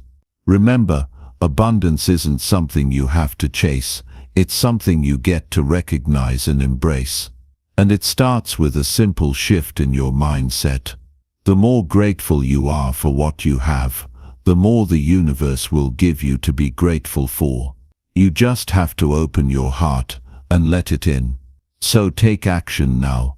Choose gratitude, choose abundance, and watch your life transform in ways you never thought possible. Chapter 17.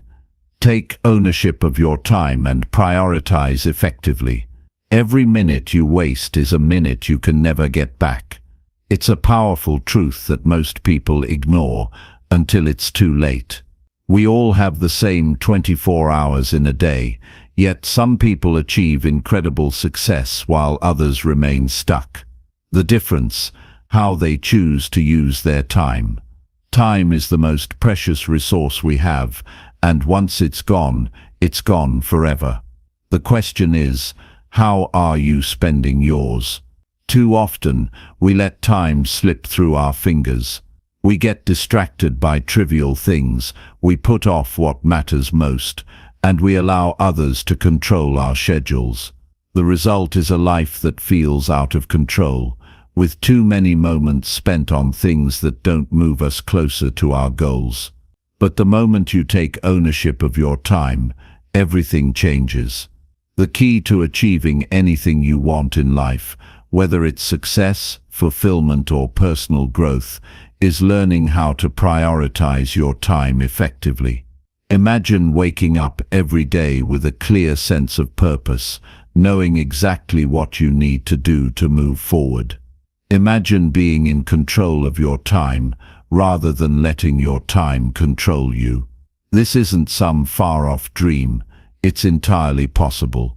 The only thing standing between you and this reality is the ability to take ownership of your time and make conscious choices about how you spend it.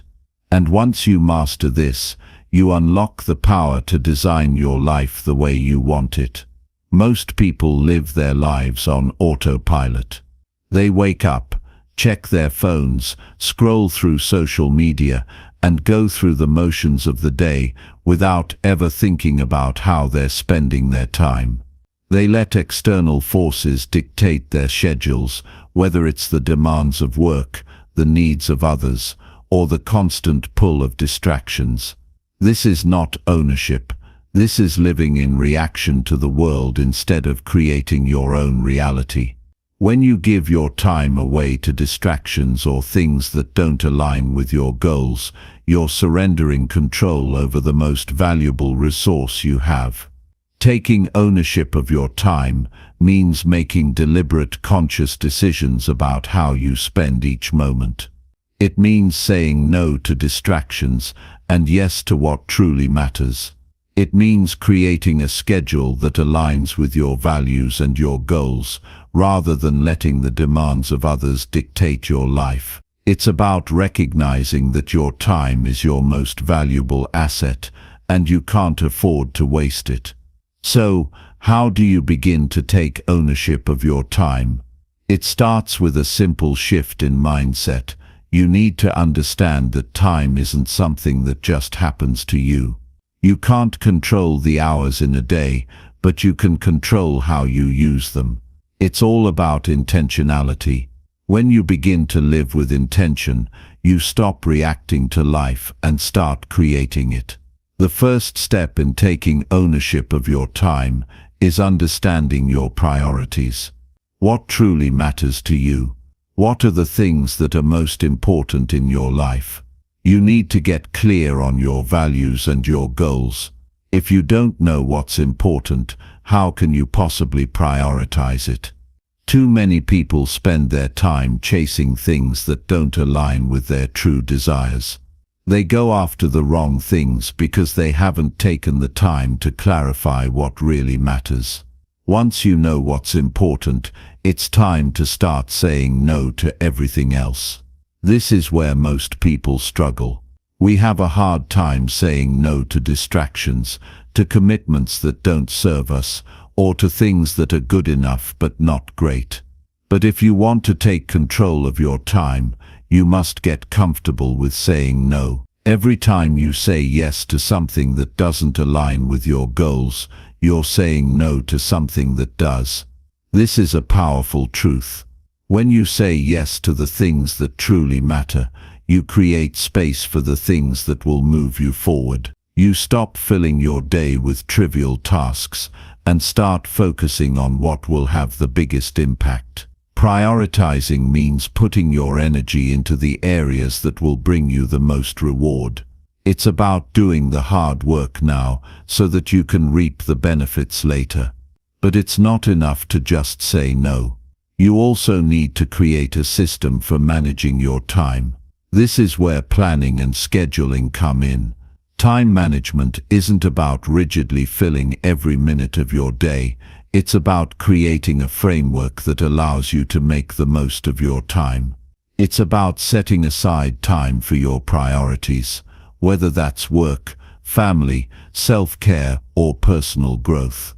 A well-planned schedule helps you stay on track and ensures that you're consistently working toward your goals. One of the most effective ways to take ownership of your time is to create daily rituals that support your priorities.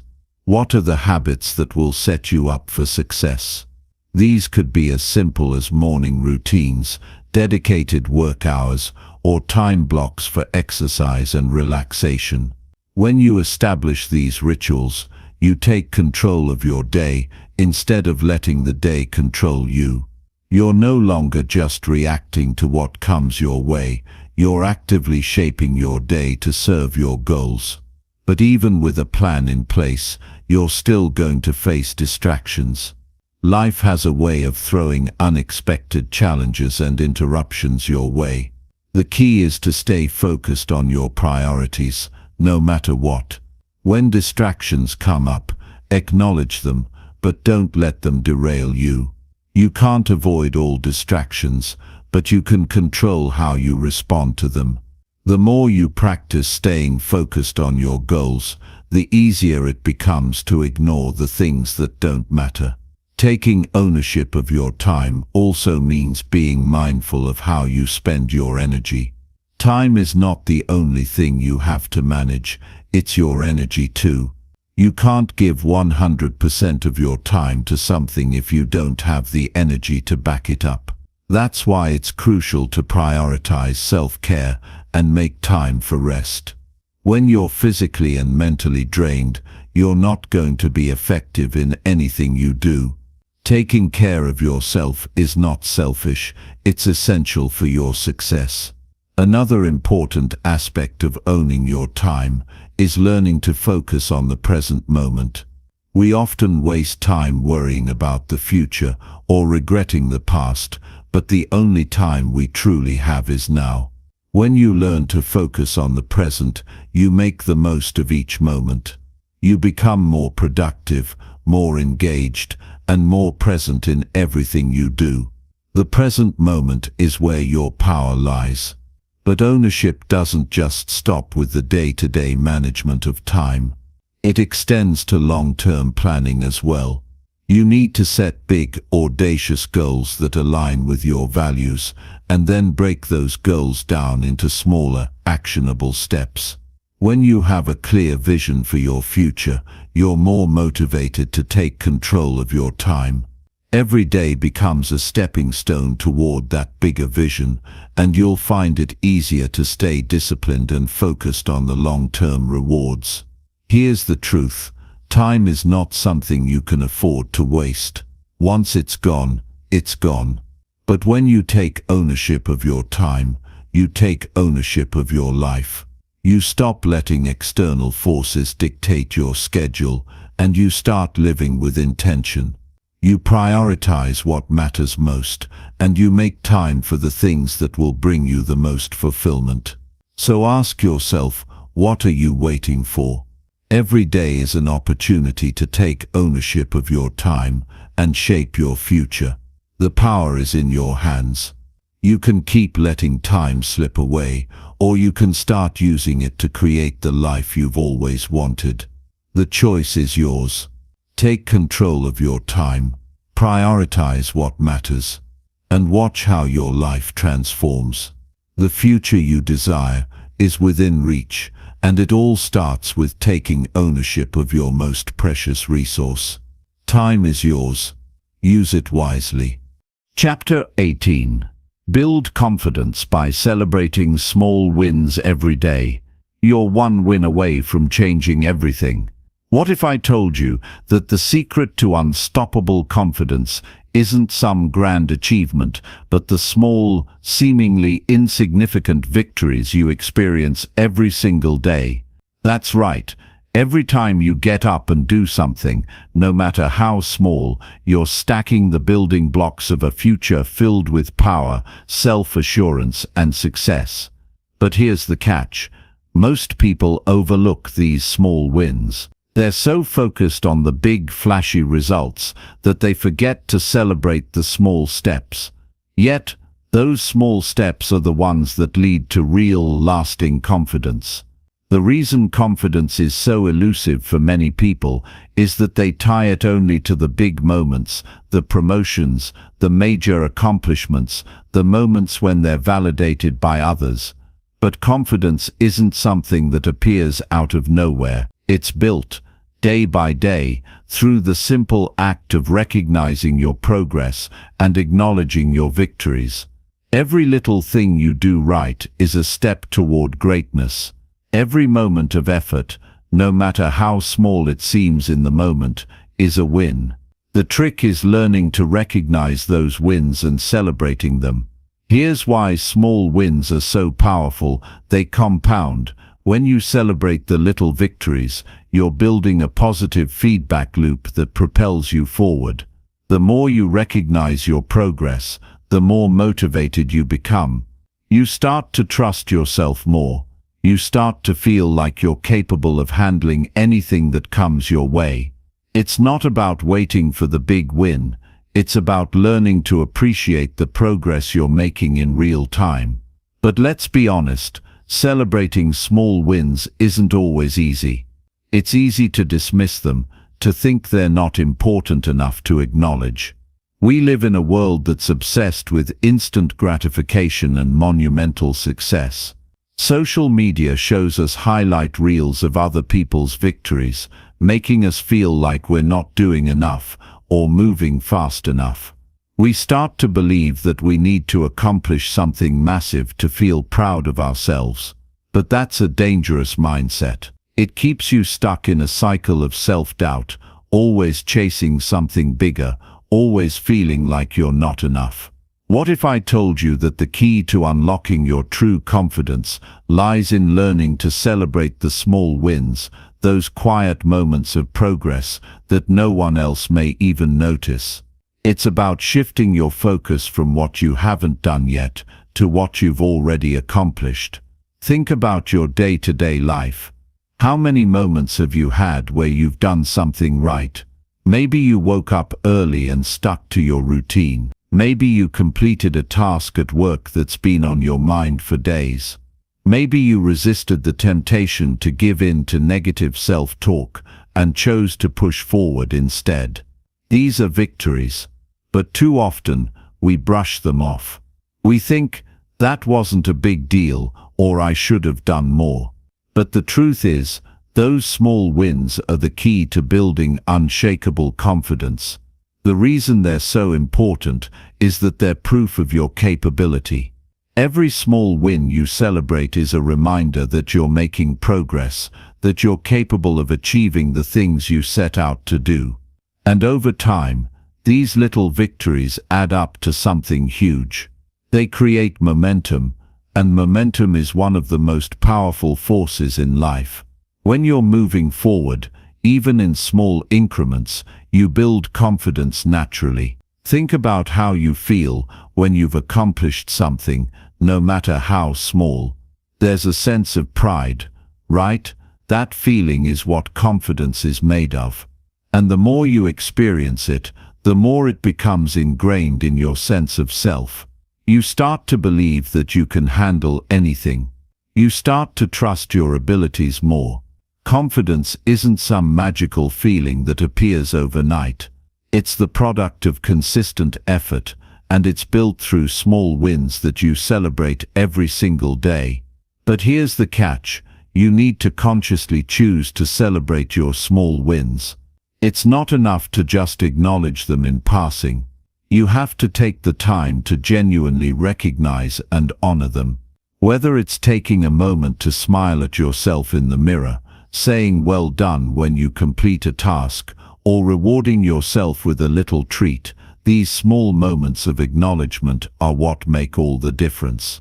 This is how you rewire your brain to focus on success instead of failure.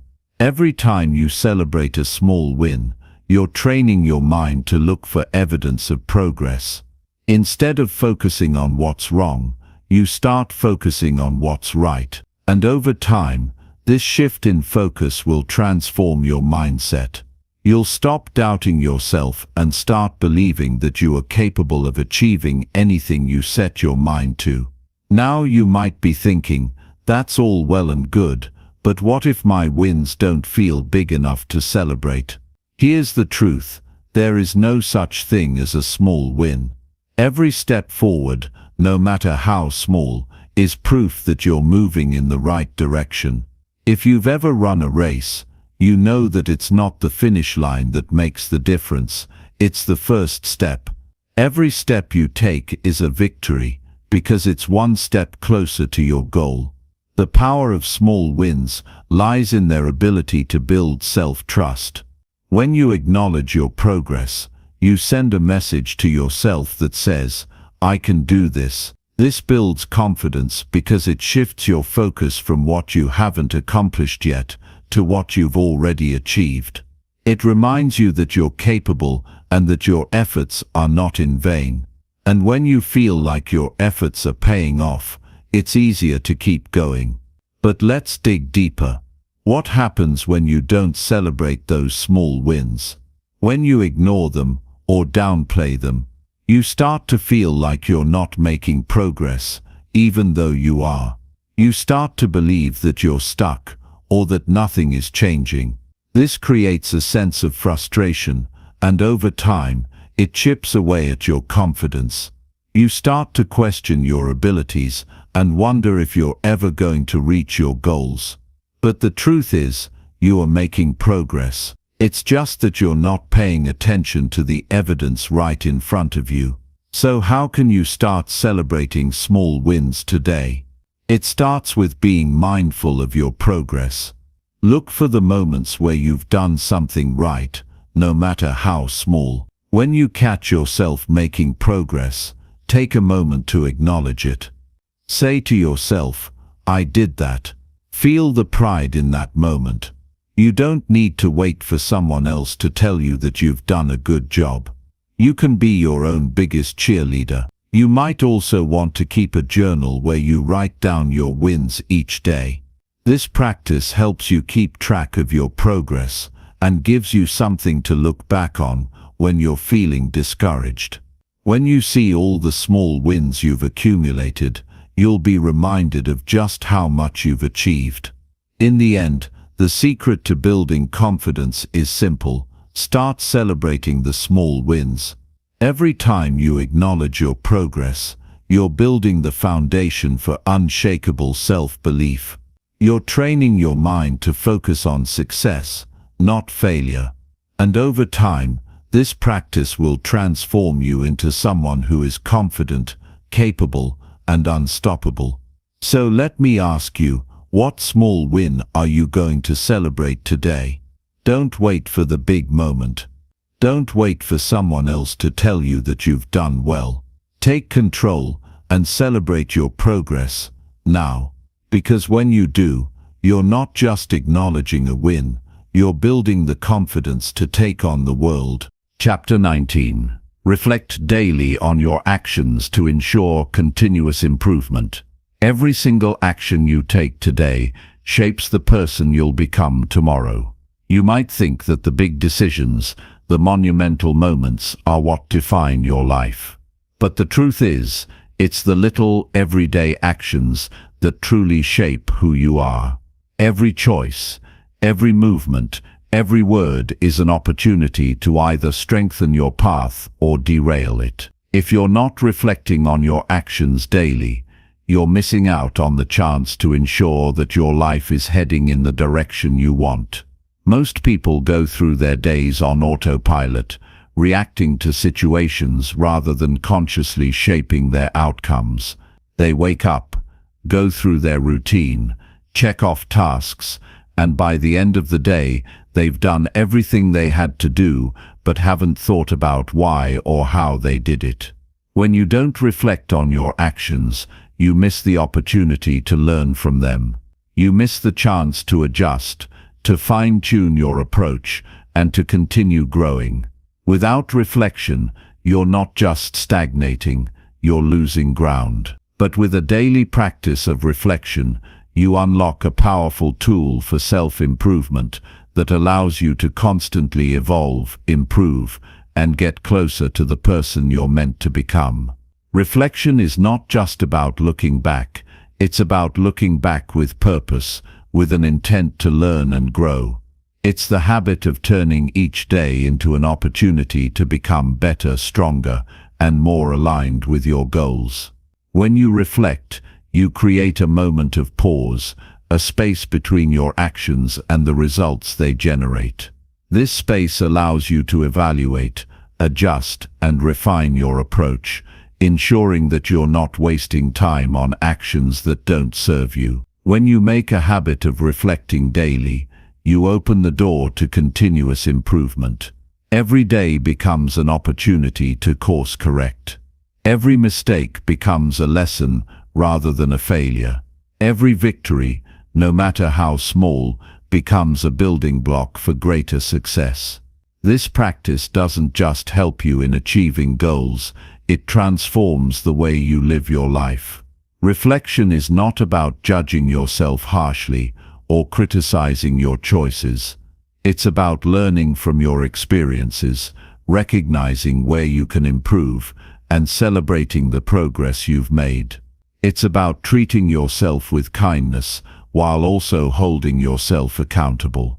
When you reflect with compassion and a growth mindset, you become your own best coach, helping yourself make the best decisions moving forward. The goal is not to be perfect, but to be better than you were yesterday. Let's talk about how reflection can be applied to your daily life. Every action you take is an opportunity to assess whether it's moving you closer to your vision of success or pushing you further away. But you can't know that unless you take the time to reflect. After every task, after every decision, after every interaction, pause.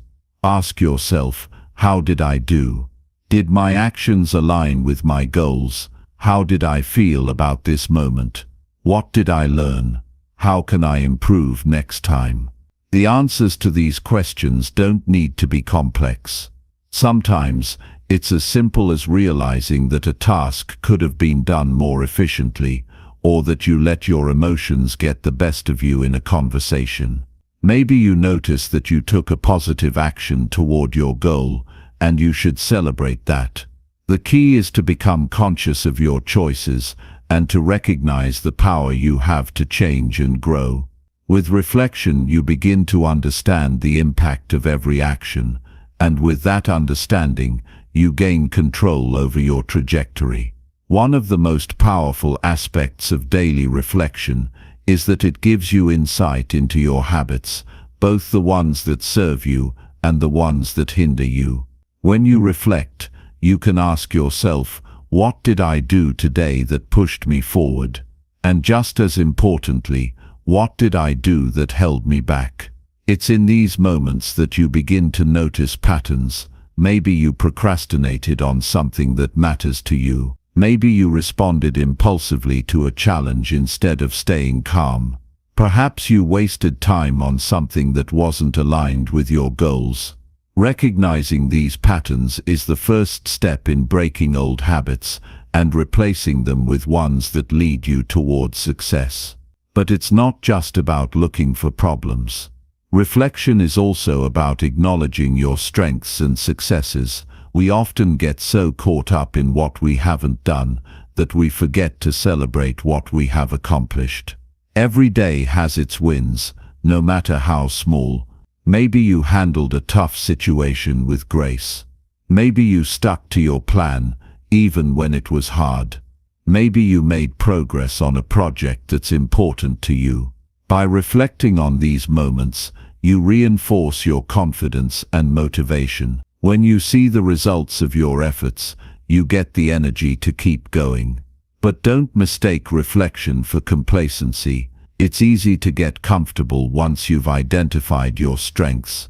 But reflection also requires that you dig deeper, ask the tough questions, and be willing to grow. Don't let your victories blind you to areas that still need work. Acknowledge your progress, yes, but don't use it as an excuse to stop pushing yourself. The goal is not to be perfect, it's to always be improving. And this doesn't mean constantly beating yourself up or striving for unattainable ideals. It means knowing that you can always become more, do more, and achieve more with consistent effort. The beauty of reflection is that it helps you strike that balance, celebrating where you are while acknowledging the next step to take. One of the biggest mistakes people make is assuming that they'll naturally get better at something over time. They think that with enough time, they'll reach the top without realizing that they need to be intentional about their growth. Reflection forces you to be intentional. It forces you to stop, think, and make choices that align with your goals. If you want to grow, you must take the time to assess your progress. Without reflection, you're just moving through life without a clear sense of direction. With reflection, every step becomes purposeful. The beauty of reflecting daily is that it keeps you accountable to yourself. When you take the time at the end of each day to evaluate your actions, you hold yourself to a higher standard. You become more conscious of how you spend your time, how you make decisions, and how you interact with others. Reflection creates a habit of self-awareness that becomes a powerful tool in your personal development. And remember, reflection isn't about perfection, it's about progress. It's about getting better a little bit at a time. There will be days when you slip up, days when you feel like you haven't moved forward at all. But if you keep reflecting, you'll always find a way to learn and improve. Reflection isn't about being perfect. It's about becoming better every day. So ask yourself right now, what did you do today that brought you closer to your goals? And what can you improve on tomorrow? Because your actions today are the foundation of the person you'll be tomorrow. Take control of your progress. Reflect, adjust, and become the best version of yourself. Chapter 20. Seek feedback and use it to fuel your personal growth. The truth is, you cannot grow without feedback. You can't improve if you're not willing to hear the truth, even when it stings. Too many people avoid feedback because they're afraid it will hurt their ego or make them feel inadequate. But the real failure is in avoiding the very thing that could help you level up. The most successful people aren't the ones who get everything right on their own. They are the ones who actively seek feedback, take it in, and use it to propel their growth to new heights. You've probably heard the saying, if you're not getting better, you're getting worse. But what if the way to get better is through someone else's perspective? What if the key to unlocking your next level is found not within you, but in the eyes and opinions of others? It's hard to see the flaws in your own work because you're so close to it. You're in the thick of it, so the big picture can be hard to grasp. This is where feedback comes in. It acts as the mirror you need to see yourself more clearly. Imagine this. You're driving down a road, but you don't have a rear-view mirror or any way to see if you're veering off course. You can't expect to stay on track and make the right decisions without some sort of guidance. Feedback is your rear-view mirror. It tells you if you're on the right path, if you need to adjust your speed, or if you've made a wrong turn and need to correct course. Without it, you're driving blind, hoping everything works out in the end. Now, here's the thing about feedback. It's not always easy to hear. It can be uncomfortable, it can challenge your beliefs, and it might even make you feel vulnerable. But the discomfort is where the growth happens. When you open yourself to feedback, you open yourself to real transformation. You give yourself permission to grow beyond the limitations of your own perspective. Most people avoid feedback because of fear. Fear that they'll be told they're not good enough. Fear that they'll be judged. But the irony is that it's only by confronting these fears that you can truly grow. The fear of feedback is often rooted in insecurity. You don't want to hear what's wrong because it makes you feel less than. But here's the truth. Seeking feedback is a sign of strength, not weakness. It shows that you care about improvement and are willing to be uncomfortable in order to be better. If you want to become exceptional, you have to shift your mindset about feedback. You need to stop seeing it as criticism and start seeing it as a gift. Feedback is a tool for growth. It's the input you need to refine your skills, sharpen your mind, and get closer to your goals. The best people in any field, whether it's business, sports, music, or personal development, are the ones who ask for feedback, who seek out those honest, constructive perspectives, and who are willing to take action on what they learn. When you actively seek feedback, you become more aware of your strengths and weaknesses. You're not just walking around with blind spots. You understand where you need to improve, and you know where you're excelling. This self-awareness is key to personal growth because it gives you a clear map of where to focus your energy. Imagine knowing exactly where to direct your efforts instead of throwing yourself into everything at once, hoping something sticks. Feedback helps you focus on what matters most. Feedback isn't just valuable in the moment, it compounds over time. Every piece of advice, every critique, every compliment is another step forward in your journey. The more feedback you receive, the more you understand about how others perceive your work, your habits, your actions, and the more you understand, the more you can refine and adjust your approach. It's a continual process that propels you toward excellence. But not all feedback is created equal.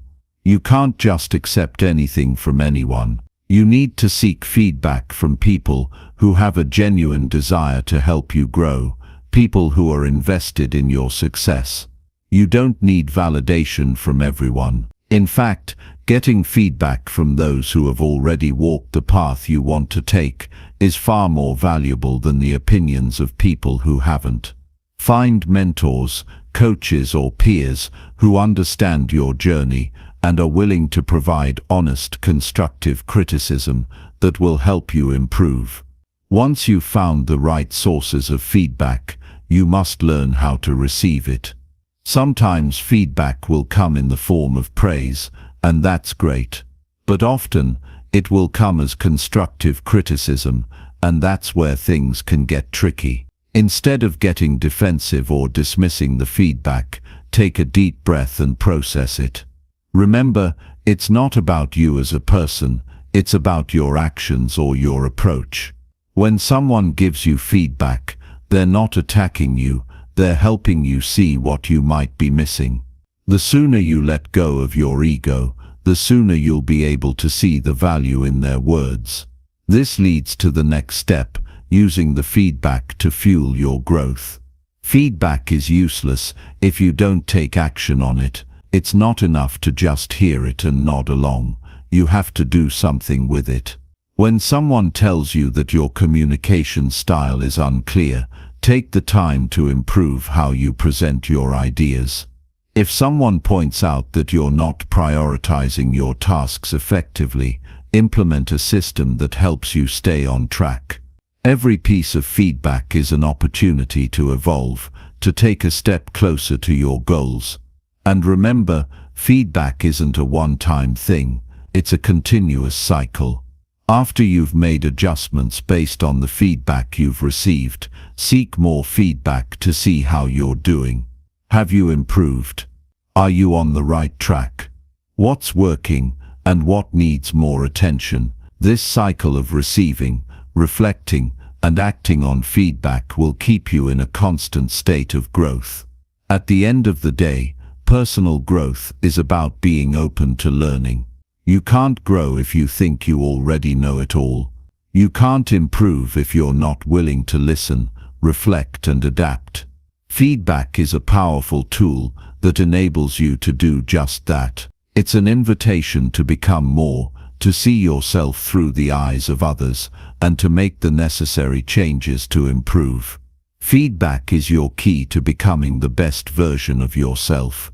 It's the process of understanding what you're doing right and what needs more work. And as you continue to seek and act on feedback, you'll find that you're not just improving, you're transforming. Your growth will be exponential, and you'll reach new heights you never thought possible.